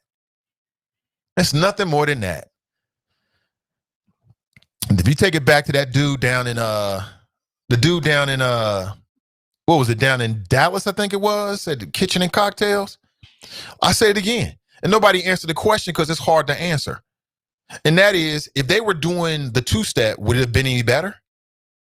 It would have been better then. They ain't twerking. All that twerking. They got some black people could listen. When I get ready to eat watermelon, I fucking eat watermelon. When I get ready to eat chicken, I eat chicken. Now, I'm not into twerking. That's more of a female thing. But whenever I want to do something that people think is black, I'm going to do it. I don't give a damn what nobody thinks about it. But some of y'all, they got y'all convinced that twerking is too black. It's loathsome. It's beneath you. It's sexual. Ooh, it's sexual. You know, the whole taboo of the black male body, the black body in general. Man, please. Ain't nothing wrong with you twerking. If you want to twerk, go ahead and twerk. And again, I'll tell you, you know, if you go look at some of these African dances, I can't name them. But if you look at some of the modern day ways that black people dance, like black youth culture in America, I don't think it's a coincidence that it mirrors some of the dances that come from the continent of Africa. It's because it's the rhythm inside of us. But in America, they got y'all convinced that some of the things that we do is wrong. Please stop. Please unplug from the white supremacist matrix, please. The same matrix telling you that Santa Claus or some benevolent white dude is dropping off presents. It's all in the same matrix. Unplug from all of that. Ain't nothing wrong. I don't give a damn about Sasha twerking. And if the Obama legacy is so sensitive that it's gonna be brought down because his daughter posted a video or a video was posted of her twerking, well, he ain't got much of a legacy then. Simple as that. Let's stop it. Y'all need to stop self-loathing. I'm down here twerking in the restaurant. So if he was doing the tick, that's better. It's fucking dancing. Period. Ain't no difference. A dance is a dance is a dance is a dance is a dance. Period. Ain't no difference. It's all dancing. But when you start picking and choosing which dances are accessible, that's when it becomes classism or elitism. Looking down at the dance. Oh, I ain't gonna do this. Be a lady. Stop it. Knock it off. Ain't no difference. And please don't call in here asking me about my daughter. I'm going to hang up on you. I'm just going to hang up on you off the top. What about your daughter? You want your daughter to twerk? When my daughter becomes of a certain age, she can do what she want to do. What I want her to do and what I think won't matter anymore. She's 15. In 3 years, she knows what she want to do. It's just what it is. Just like you did when you got 18. You did what you wanted to do, didn't you? People grow up and become hypocrites. They forget what it's like to be young or to be 21, 22. That's all it is. And if you go back to the 40s and 50s, there were types of dances that by today's standard are looked upon as relatively tame, but the youth of that culture are looked down upon. Oh, that damn rock and roll gyrating their hips. Oh, God's devil music. They said the same thing about the blues, Ray Charles, you name it. When y'all gonna realize it's just dancing? It's just music. It ain't no more raunchier now than it was before. You can dig into the archives and find something that was sexually explicit back then. If you go back to the 40s, the 50s, and 60s, it's just predecessor blues. It's the laments of the generation before on the generation that's out right now. That's no different. That's all it is. It's no different. All right, a couple things we got to do before the end of the show this morning. There is a link in today's show for today's sponsor, IMGBAT. Again, IMGBAT is today's sponsor. It's a Black-owned fine jewelry online store, and they're offering something pretty cool, actually, to Nathan Ivey listeners, a 10% discount. All you have to do is put the coupon code in the coupon code place as you're going through the checkout on their website, and you'll get an additional 10% off all of your purchases. I got a quick video I want to share with you, and then we'll come back. Again, 513-873-7134. That is my number if you'd like to share your thoughts this morning. Again, imgbat.com. They offer fine jewelry, one-of-a-kind pieces you're not going to get anywhere else. Christmas is really right around the corner, literally, or perhaps you've got some birthdays or you just want to do something nice for somebody that you love, someone that is close to you. Consider imgbat.com. Again, there's a link, and also the coupon code is in today's description, and you can check it out for yourself and tell me what you think. I know a lot of the choppers have been making purchases, and I appreciate it. I screenshot it and sent it back to the owner, so they just know, you can use it for promotional purposes or whatever they want to use it for. Again, there's a link in today's subscription show that is specifically for Nathan Ivey Show listeners. Just put that in the coupon code for today, and you can check it out for yourself, all right? And let me know when you do. Now, listen, I'm going to take a quick pause for the cause and come right back. Don't go anywhere. This is the Nathan Ivey Show. I'm live, I'm local, and I'm vocal, of course, brought to you by the good folks at Sin Digital Media. If you're just tuning in, we are getting cosmic reparations today. That's right. Melanated people will be getting superpowers today. If you didn't know, now you know. Get ready for it. We'll be right back. Don't go anywhere. The Nathan Ivey Show is supported by listeners. Go to www.patreon.com/Nathan Ivey Show and help Nathan keep the show independent. I make fine jewelry and wearable art. I use the finest metals, stones, and gems to bring you unique, one-of-a-kind pieces, all available in my online store, imgbat.com. I design for men, women, and children. I use natural stones, and I create my own. My mission is to provide everyone high-quality pieces that fit your budget. Have money for diamonds, rubies, and gold? I got you covered. Bank account set up a certain way? I have high-grade synthetic alternatives. The point is, everybody should have access to nice things. I also have state-of-the-art jewelry cleaning equipment and 3D printing capabilities. After fighting the ugly conditions we've endured for so long, it's time to create something beautiful. Black-owned, Black-designed jewelry for everyone. IMGBAT, fine jewelry and wearable art.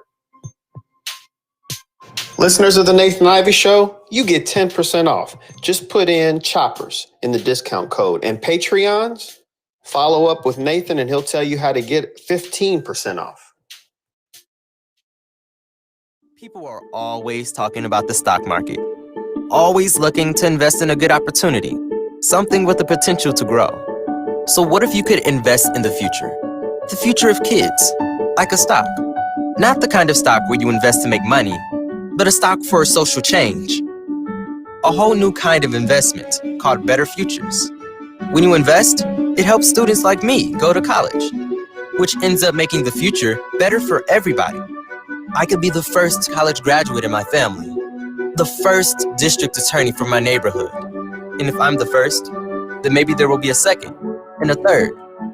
This can really be the start of something. My name is Charles, and I'm your dividend. Invest in better futures with UNCF. Visit uncf.org/invest.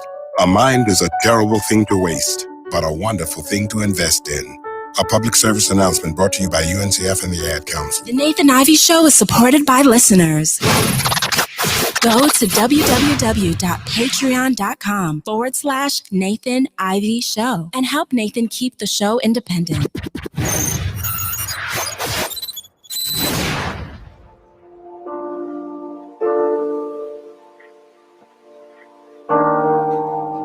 Hey, good morning, everybody. Welcome back. How are you? IMGBAT.com. Again, Black-owned fine jewelry online store based in the city of Cincinnati. And you can get some one-of-a-kind pieces there. And I know many of the choppers have already let me know that they picked up some things there. It's really, really great. Now, if you're a Patreon to the Nathan Ivey Show, you would know it. You're like, how to become a Patreon? Go to patreon.com/Nathan Ivey Show. You become a Patreon.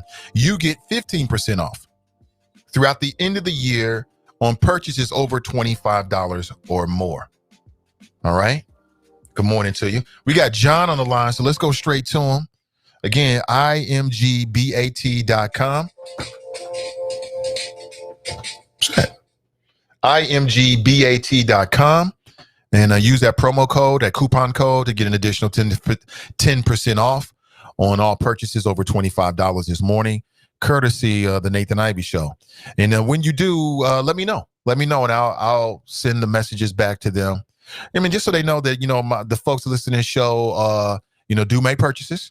And then if you got any nice things to say, they can use them for the promotional side on their businesses as well. I mean, support Black-owned, get one-of-a-kind jewelry, and get a discount this morning, courtesy of the Nathan Ivey Show. Again, imgbat.com. And the link and the coupon code is in today's description on Facebook and YouTube. Okay, you can check it out for yourself. All right, we got John on the line. Hey, good morning to you, John. Welcome to the show. Hold on one second here. Hey, John, good morning. Welcome to the show. Good morning, Mr. Nathan Ivey. How are you today? I'm doing great. Let me turn you up a little bit, man. You sound a little low. Yes. How are you, man? Okay, how are you today? I'm doing great. There you go, John. Right, welcome. Right. Thank you. As I was listening to you and your last caller before your break, interesting, just before we get to Trump and the foolishness that's going on with the White House. But that the twerking situation, and I agree with your assessments on everything you just indicated. Some of us are very hypocritical, and yes, the twerking and dancing goes back to slavery within our roots, and I don't have a problem with that. Basically, I don't have a problem. And nobody said nothing when Michelle Obama was in the car doing the lip sync dancing with that guy. I forgot who that guy was. She wasn't twerking, but she was lip sync dancing. I guess she felt it was fun. It was something to do.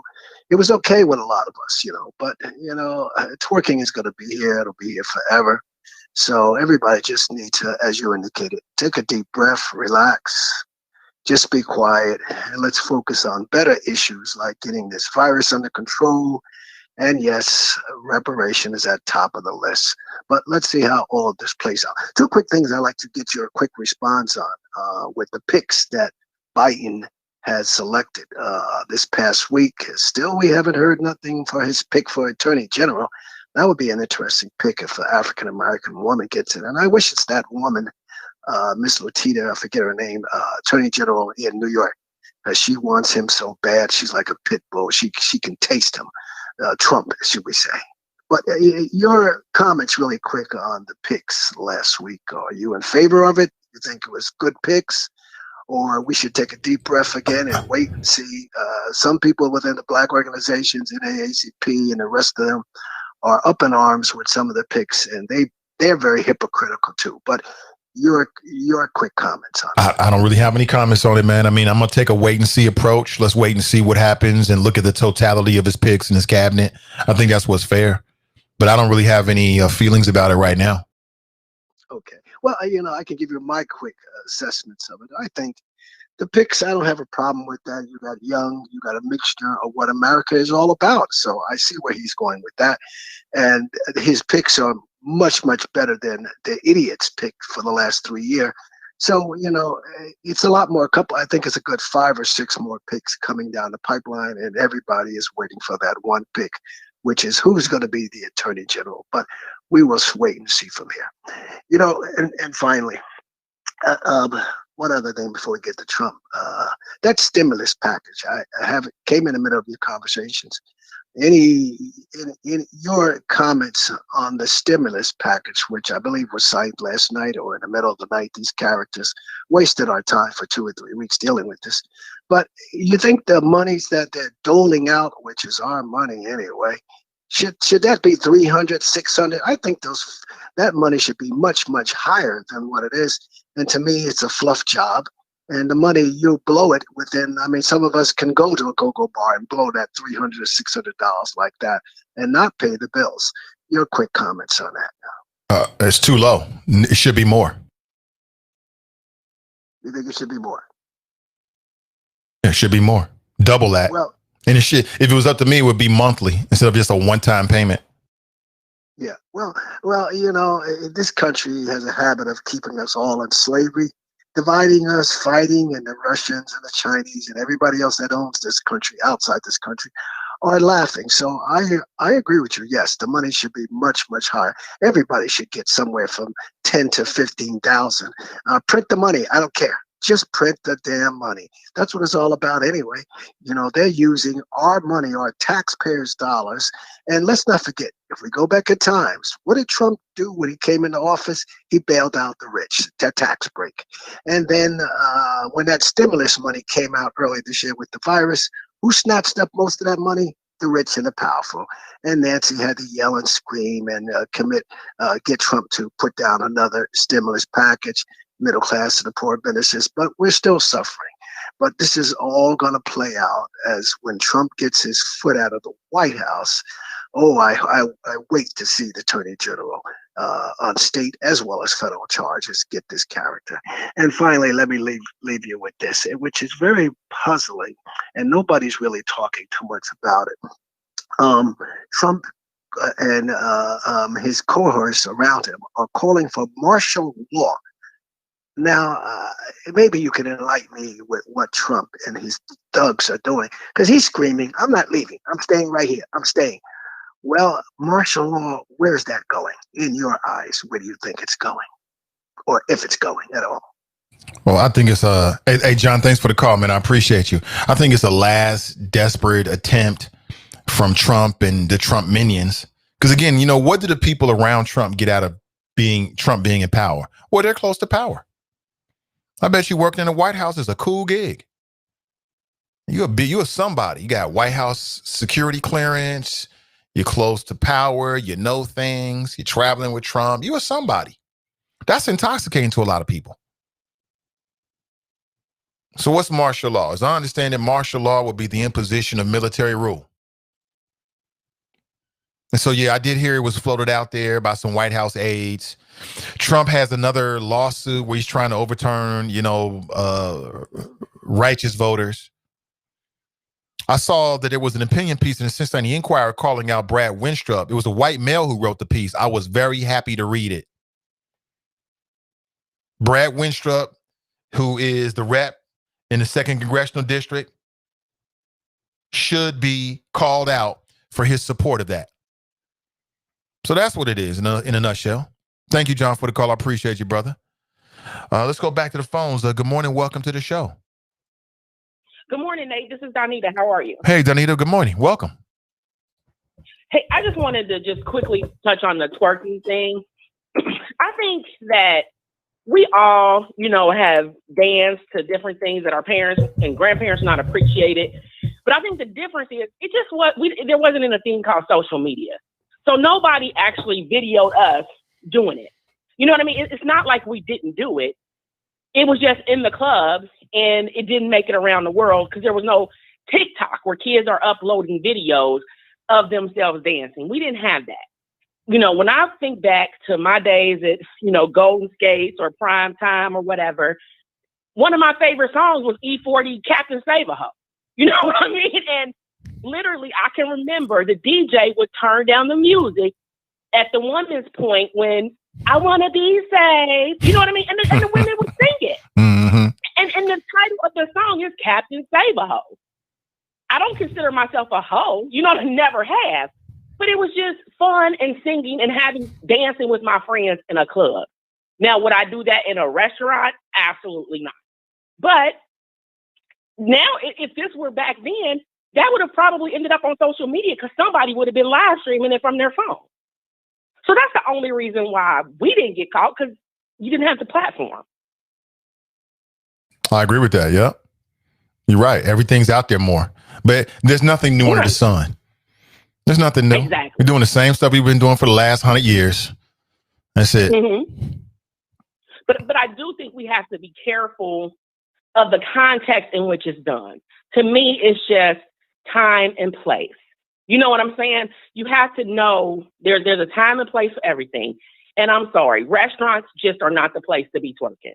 Inside of a club, if you at a party, whatever, go for it. You know what I mean? But there's just time and place. Like I've seen videos of kids just on the street corners, and they uploading themselves. To me, not the appropriate time and place. But that's my opinion. But at the same time, I don't think that means that I subscribe to the white man's what's right and wrong with black people because I don't feel that that's appropriate. And I think you're taking it a little too far when you add that part. No, I'm not. And I'll tell you why. Because if we're talking about what happened down, was it Kitchen and Cocktails? Mm-hmm. You playing dance music. The man was playing dance music. Now I was joking saying it was Big Frida, but it was clearly by the beat dance music. I couldn't make out what the artist was. So when you play dance music, that means that people are going to do what, Donita? They're going to dance. Exactly. Now, how they dance is up to them. Some people might twerk. Mm-hmm. Some people might do the two-step. Some people might do the snake. But it's all dancing. So if you got a restaurant and you don't want people to dance, then don't set the table. Don't play dance music. Because once you start playing dance music, you ain't going to be able to tell people how to dance. I mean, I agree with what you're saying because the DJ definitely set the tone. Again, it's the same thing as when you're in a club. When the DJ plays a certain song, everybody's rushing to the floor. You know what I'm saying? Because it's that song. So when he played that song, they dance. But I just think you should have more sense than to be twerking while people are eating. You know what I'm saying? And I just don't think, the DJ should have ever played that type of music. To me, if I'm out to dinner and, you know, there's jazz playing or something like that, that's what you play in a restaurant to me. But I agree. I don't own a restaurant, but I wouldn't have played it in mine. Right. You play some jazz, play some mood music. But when you play dance music, then people are going to dance. And then when you start jerry picking and tell them what kind of dance, that's when to me becomes classism. Like, well, we should know better than a twerk. It's just a dance move. It's no different than during a tick. It's no different. It's just a dance move that whoever's listening to the music decides to do. But I just think time and place. You know what I mean? And I just think that as a grown woman, I would not be twerking in a restaurant. Now, if me and my husband are at a club and we're, you know, or we're at a party or something, then that's different than you being in a restaurant where people are eating. Yeah. You know, like I said, to me, time and place. To me, it's no difference. When you play music, people dance. How they dance is up to the individual. Some people are going to do a two-step. Yeah. But that's what I'm saying. I don't think that because take me, for example, I disagree that means that I'm subscribing to the white man's version of what's right and wrong for Black people.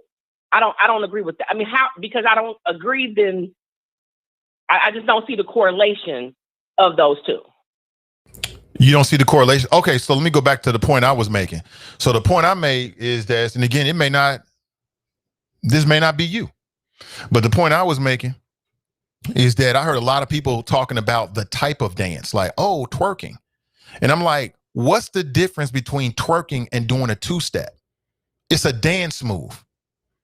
The only difference is how people view that particular dance move. I heard and read a lot of people's comments about it, and a lot of people were looking down upon the dance move called twerking. And so for me, I'm trying to figure out where this comes from. And for me, one explanation is there's a self-loathing. There's a real self-loathing with some Black people about their Black selves. There's some Black people that really look down on other Black people. There's some Black people that look down on themselves because they got darker skin. And to me, I'm thinking, is this part of it? Is it because the popular society tells us that twerking is so overly sexualized that it's not ladylike? Is that where this is coming from? Because to me, I honestly don't see no difference between a two-step, the snake, the wave, and twerking. I don't see no difference. It's all a dance move. So tell me, what's the difference between a two-step and twerking? I definitely see a difference between a two-step and twerking. What's the difference? Twerking, you shaking your butt. Now, me as a married woman, would I be twerking? No, I would not. I just wouldn't. Again, when you talk about what's ladylike, in my opinion, it's not ladylike. But I just feel like, but I don't think that means that I'm self-loathing. I'm saying that's what Donita's not gonna do. I'm saying that, and if somebody else does it, yeah, I could be like, oh, she kind of nasty. But that don't mean I hate her. That's just my opinion. And my opinion shouldn't change her one way or the other. It doesn't mean that I hate this person. It's just, in my opinion, it's not ladylike. But that doesn't mean that I loathe myself or I loathe her. There's a lot of things that I think are unladylike. I think a woman cussing out in public like a banshee is unladylike. I think a woman smoking a cigarette is unladylike. I think a woman smoking a cigar is unladylike. I think a woman turning up a 40-ounce bottle is unladylike. I think a woman drinking out of a beer bottle is unladylike. Get you a glass. I don't have a problem with drinking, but get you a glass. But that doesn't mean that I loathe myself or I loathe Black people, because I don't see that as ladylike behavior. Right. Well, it might not apply to you. Maybe it applies to everybody else. But what's wrong with shaking your hips? That's God gave you hips. Right. What's wrong with shaking your hips? Again, there are just some things that a lady won't do, in my opinion. Says who? And I think, and honestly, I don't think it comes from, and the way I see it, to be honest, Nate, is from the men in my life. I have 5 older brothers, okay? And they did help shape the way I carry myself. What my brothers always taught me is there's 2 types of women in this world. There's ones that you mess with, and there's ones that you marry. And watching my brothers, I saw some of the ones who they messed with, and I saw the ones who they married. And they are 2 totally different types of women. Well, let me ask you a question. My brothers... Let me ask you a question. Okay. So instead of twerking, what if they were doing the salsa? Would that be ladylike? In a restaurant or at a club?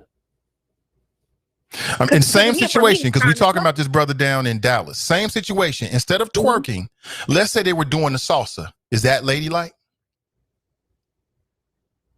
In a restaurant, no. Okay. Unless it was like, you know, like a dinner club or something, but just in a regular restaurant like that, no, that would not have been okay. Like so at least you're consistent. But something tells me that for a lot of people, if them same sisters was doing a salsa, same scenario down at that place in Dallas, is the restaurant, they would have looked at it differently.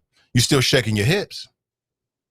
Yeah, I can see that because I can understand where you're taking that, and I can see that because it's like salsa is more accepted.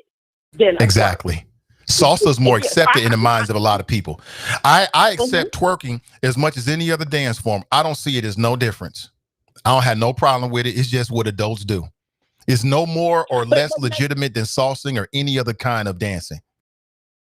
But Nate, you're a man. Is it true that there are certain types of women who the way they carry themselves, you know, back before you were married, would have determined if this would have been somebody that you were married, simply based upon the way that she carried herself? Well, yeah, the way you carry yourself goes a long way, sure. So that's what I'm saying. So, you know, pre-Mrs. Ivey, would you have married that type of woman if that's how she carried herself in public? It wouldn't have invalidated her at all. Yeah, I don't have a problem with twerking, never had to. So when I was in college, I used to go to the college parties. The girls would be party walking. They'd be dancing to Salt and Pepper, I'll Push It. It's a dance. I mean, I'm less concerned about where you're dancing than how you carry yourself and how you interact with yourself and how you view yourself 365 days of the year. So no, that would not have invalidated Miss Ivey. Like I said, I don't have a problem with twerking. It's just a form of dancing to me. So you went to UC, right? Yes, I did. Okay, so I'm not talking about the party, the dancing at the party. I'm talking about the female who's trying to get everybody's attention in Tangerman Hall, and she dancing on the table or she twerking on the table. See, now you take it out of context. That ain't gonna be Mrs. Ivey now, is it? But now you take it out of context. Let's put it this way. Because we were talking about the context of what happened down in Dallas. He had a restaurant, he was playing music, and some of the black women were twerking. Okay. If I was single, would that necessarily invalidate me? No, it would not. I would be more concerned with how she carries herself day to day, how she views herself, how she interacts with me, rather than the fact that I was like, I don't know, 2 tables away and I saw her dancing. I mean, you know, who knows? Maybe she was lit. I don't know. Maybe she was drinking. Again, right. I don't, to me, twerking is just another form of dancing. I don't see it no different than anything else. But I guess what I'm saying, and the way I see it is, we're both saying the way that you carry yourself, you know what I'm saying, can turn a man on or off. But I'm putting all that together as the way you carry yourself in public. You know, your action in public. I'm putting it all together. So I guess maybe that's our difference. For you, the way she would dance is different. And again, for me, at a party is something totally different. We all know that female who always had to try to get attention and do whatever she was gonna do. And looking back, those are the females that probably are still single, because no man really wants to be bothered with that.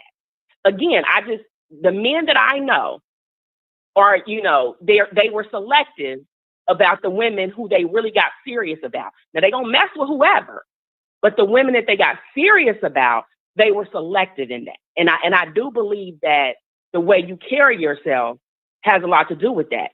And to take it a little step further, I think if us as women were more selective, we might find something better as well. All right. Anything else, Anita? Nope, that's it. All right. Appreciate you. Thank you for the call. Yes, I need to check it in. Yeah, most def.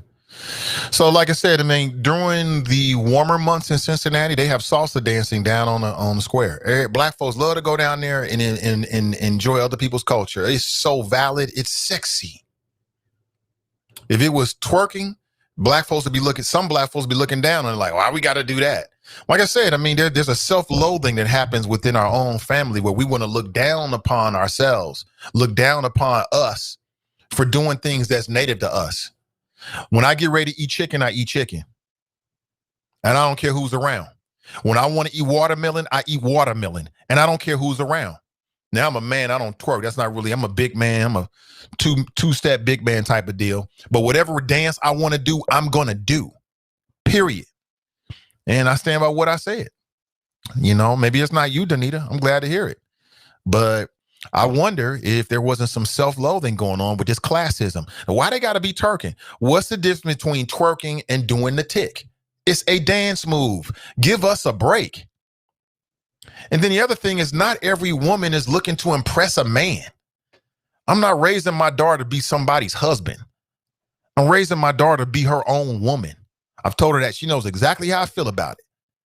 The best thing you can do in life is not bring some motherfucker in here talking about he want to marry you. So what? I'm more concerned about you marrying yourself, loving yourself, finding your spark, doing what you want to do with your life. Nothing would make me happier is if my daughter gets married to herself and loves herself. Damn, some man give a damn about that. So everything a woman does should not be about attracting some dude. Go live your life. Go have fun. Let your hair down. Live your life. Find out who you are. If some dude or woman, depending on your sexuality, comes along and y'all hook up, great. But if the best thing in life a woman can do is not finding some dude. Vice versa. The best thing in life a man can do is not finding some woman. Find yourself first. That's how I look at it. But let me go back to the phones here. Good morning. Welcome to the show. Nathan, it's Tracy. How are you this morning? I'm doing great, Tracy. Welcome. I'm calling to comment on Fame's phone call about Sasha Obama. And I think Sasha and Malia, the older one, both twerked because Malia was the first one twerking and smoking cigarettes and stuff.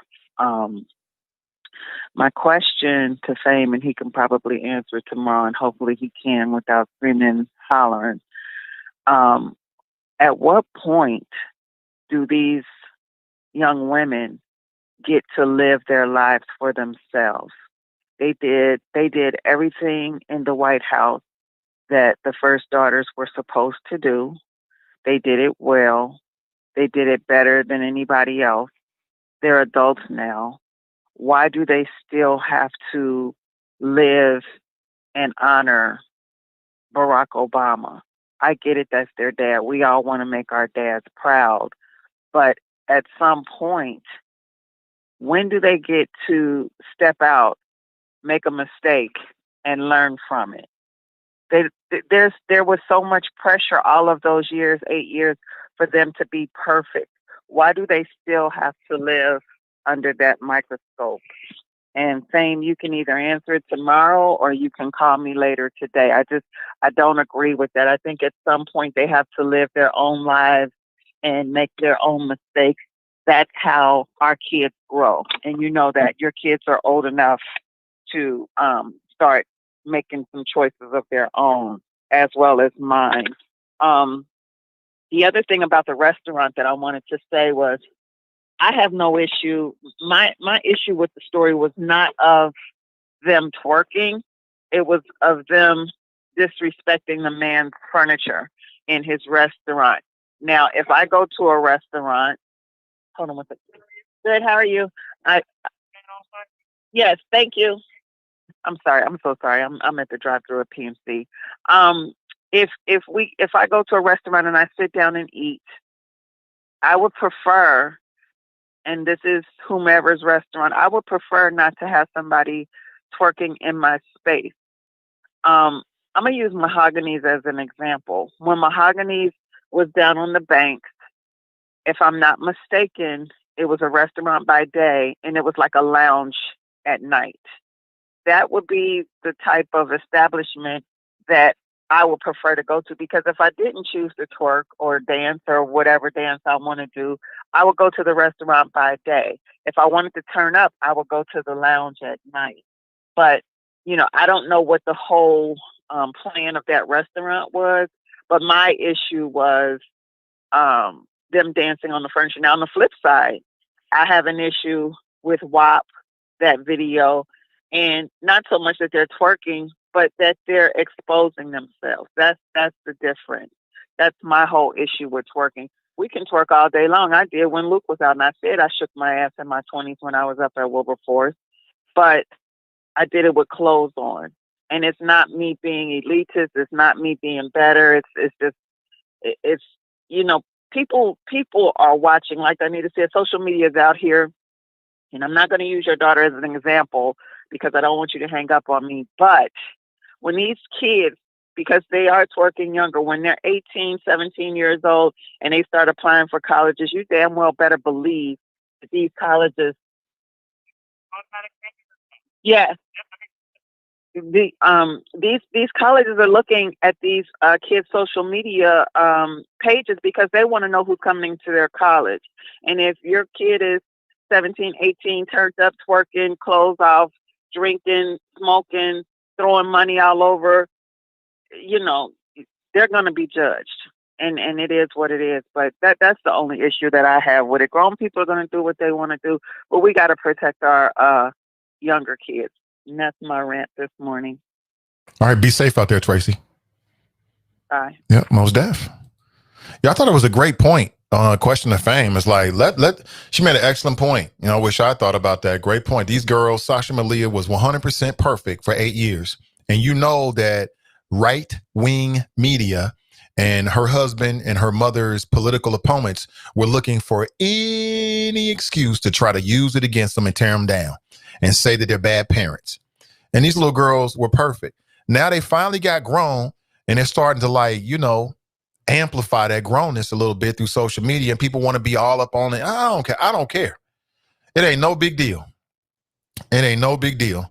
Now, as a father, I got certain things that I want to see and don't want to see, but I'm going to let my daughter make mistakes and let my son make mistakes. They kids. They going to do all kind of stuff. Little Buddha's done stuff on social media. We got to tell her, girl, what, are you losing your mind? My wife tells me, she's like, you know what, I'm glad you're here because you just got a different way about it. And I don't go overboard about it because I expect it. Like, I did it all. Me in social media, man, listen, who knows what I would have been posting when I was 18, 19, anything and everything, right? So I give my daughter, I'm gonna give my son the same thing. I'm gonna give her a break. You know what I'm saying? She ain't perfect. Her brain's not developed yet, and I know this. So they're gonna do all kind of stuff. She's still a kid at 15. She's a kid, and I let her do that.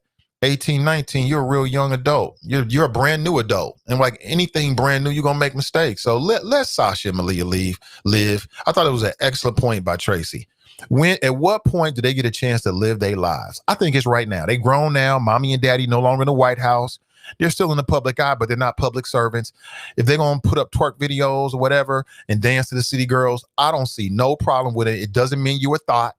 It don't mean you a hoe. It just means that you're a young person and you're going along with the young person trends. Everybody did it. You was doing all push it to salt and pepper. You a damn live. You lying saying you weren't trying to do what salt and pepper was doing. You're lying about it. Stop lying, because I already know. I was in the clubs. I didn't look down on women back then. I don't look down on women now about it.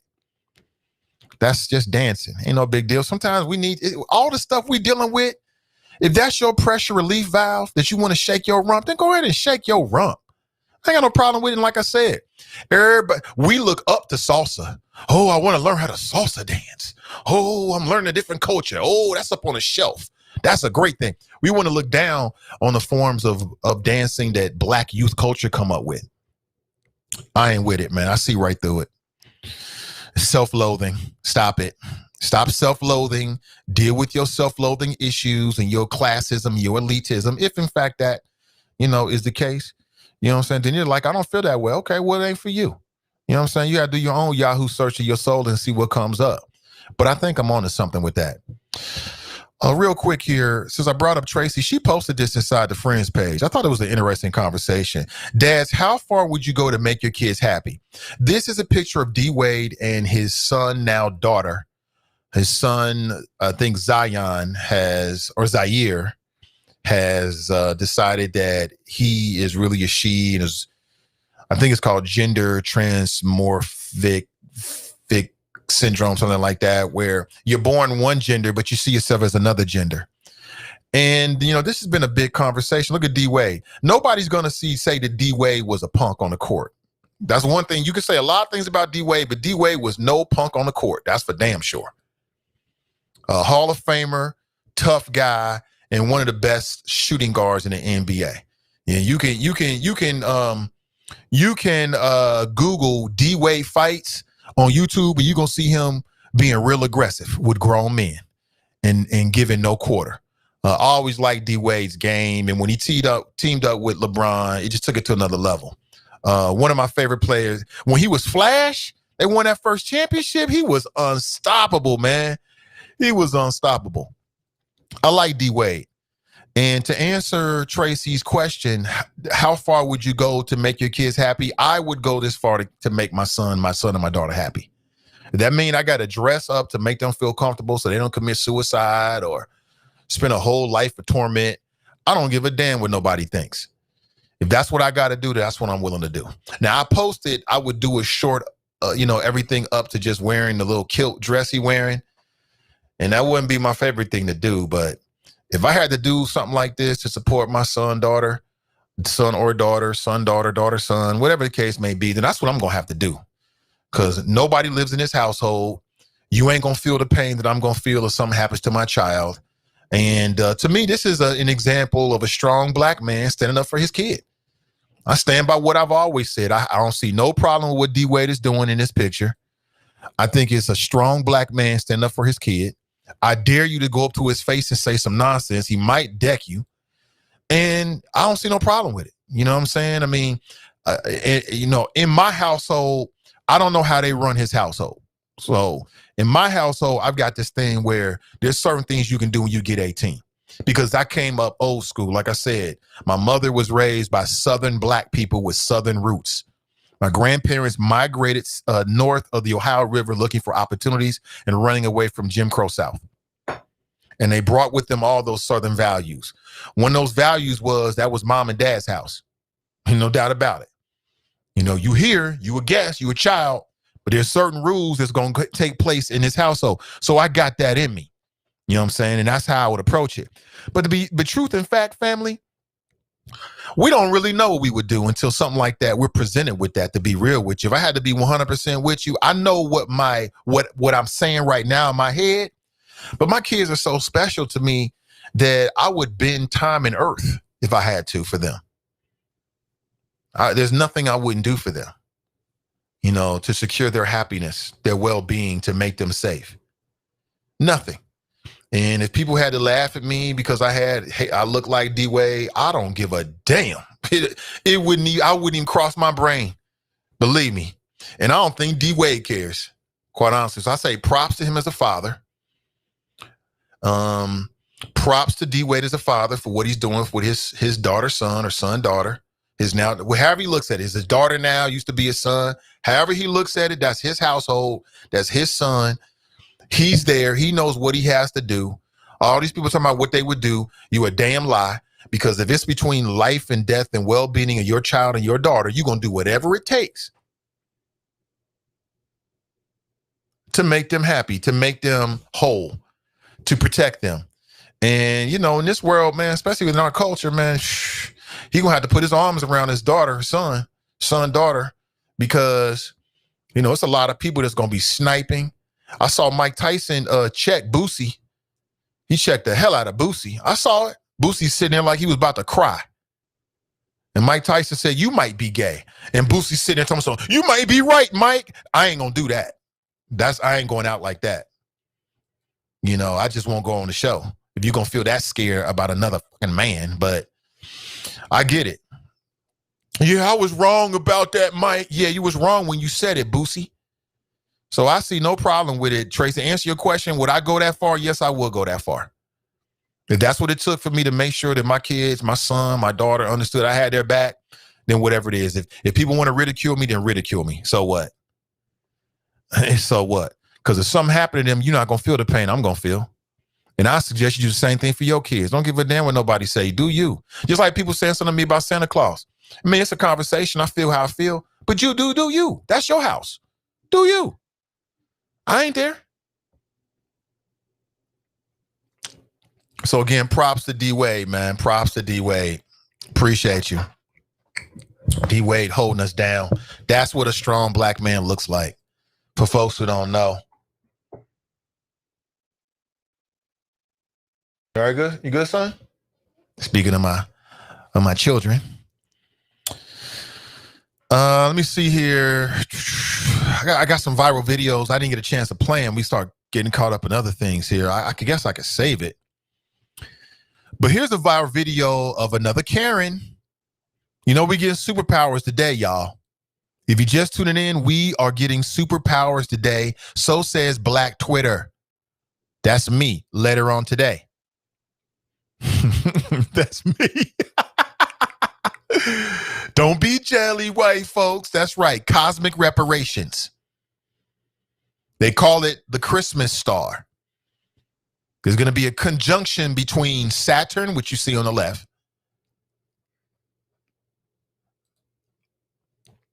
and Jupiter. Well, I'm sorry. Jupiter, which you see on the left, and Saturn. And this happens every year about this time.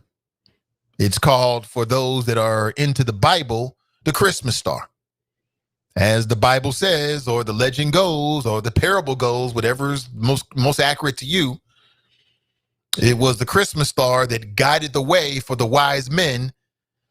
Something with the baby Jesus. Again, I'm not 100% with the Bible like that, so you have to tell me. They're calling it, astronomers are calling it a conjunction. And something is happening later today that hasn't happened in the last 400 and 800 years. So it was 400 years ago when Jupiter and Saturn came this close to one another. Now they're going to be like hundreds of millions of kilometers away. But to the naked eye on Earth is going to look like they're touching one another. And this is going to be the first time in 800 years from the perspective of Earth that this celestial conjunction is going to happen at night. So what does it all mean? Well, according to Black Twitter, we all getting cosmic reparations. Melanated people get superpowers today. And I hope it happens. We coming for you. Don't let us get superpowers. Doing this year, post Breonna Taylor, oh, it's a wrap. Everything gonna be black. Everything. Everything, everywhere. I myself want the powers of Dr. Manhattan, if you know anything about that comic series. This is a scene taken from the near future. And apparently from the perspective of the Eastern time zone, you'll be able to see things from about 6:30 to 7:30 p.m. later today. So get ready for it. Mofo's gonna start floating, phasing through walls, glowing. That's me at 6:30 a.m. today, 6:30 p.m. today, talking with the wifey. That's right. Get ready for it. Get ready for it. It's going down. It's going down today. Get ready for it. Before we roll out, a word from our sponsor, and then I'll be right back. Don't go anywhere. I'm Brian. I make fine jewelry and wearable art. I use the finest metals, stones, and gems to bring you unique, one-of-a-kind pieces, all available in my online store, imgbat.com. I design for men, women, and children. I use natural stones, and I create my own. My mission is to provide everyone high-quality pieces that fit your budget. Have money for diamonds, rubies, and gold? I got you covered. Bank account set up a certain way? I have high-grade synthetic alternatives. The point is, everybody should have access to nice things. I also have state-of-the-art jewelry cleaning equipment and 3D printing capabilities. After fighting the ugly conditions we've endured for so long, it's time to create something beautiful. Black-owned, black-designed jewelry for everyone. IMGBAT, fine jewelry and wearable art. Listeners of the Nathan Ivey Show, you get 10% off. Just put in Choppers in the discount code. And Patreons, follow up with Nathan and he'll tell you how to get 15% off. That's right. IMGBAT.com, today's sponsor. Get 10% off on all purchases over $25. between now and the end of the year. So it could be a Christmas gift. It could be a post-Christmas gift. Maybe you got some birthdays, or maybe you just want something dope for yourself. Black owned and original. All right. With that, I got to make a move, family. So we'll get to the other viral videos tomorrow. Again, I'm trying to stay away from politics unless it's something that I just can't get away from. All right. So have an excellent rest of your day. I really appreciate you. We got a caller. I'll get back to you tomorrow. Have an excellent rest of your day. I'll pick up with, let me check the news real quick because I don't want to miss out on any breaking news that we really have to get to. But short of that, I'm trying to stay from politics. I'll be doing a look back throughout the rest of the week and the end of the year as well. And then I've already told you my Christmas schedule. So I plan on being with you all the way up until 24th. I won't be with you on Friday. Then I'll be with you next week. I still haven't made a decision about the 1st. I'm not sure if I'm going to be with you on the 1st. Tell me your thoughts. I mean, would you like it if I did a show on the 1st of the year? Will you be around to check it out? I know that's a holiday. Typically, people are away from their routine. So you tell me. I know this show is a part of your routine when you're going to work and things like that. So you tell me, and then that'll definitely weigh in my decision as well. So again, thank you for being here. Have an excellent rest of your day. I'm Nathan Ivey. Get ready for your cosmic reparations, everybody. Get ready. All right. Have an excellent Monday. We'll talk real soon, and I'm out. The Nathan Ivey Show is supported by listeners. Go to www.patreon.com/Nathan Ivey Show and help Nathan keep the show independent.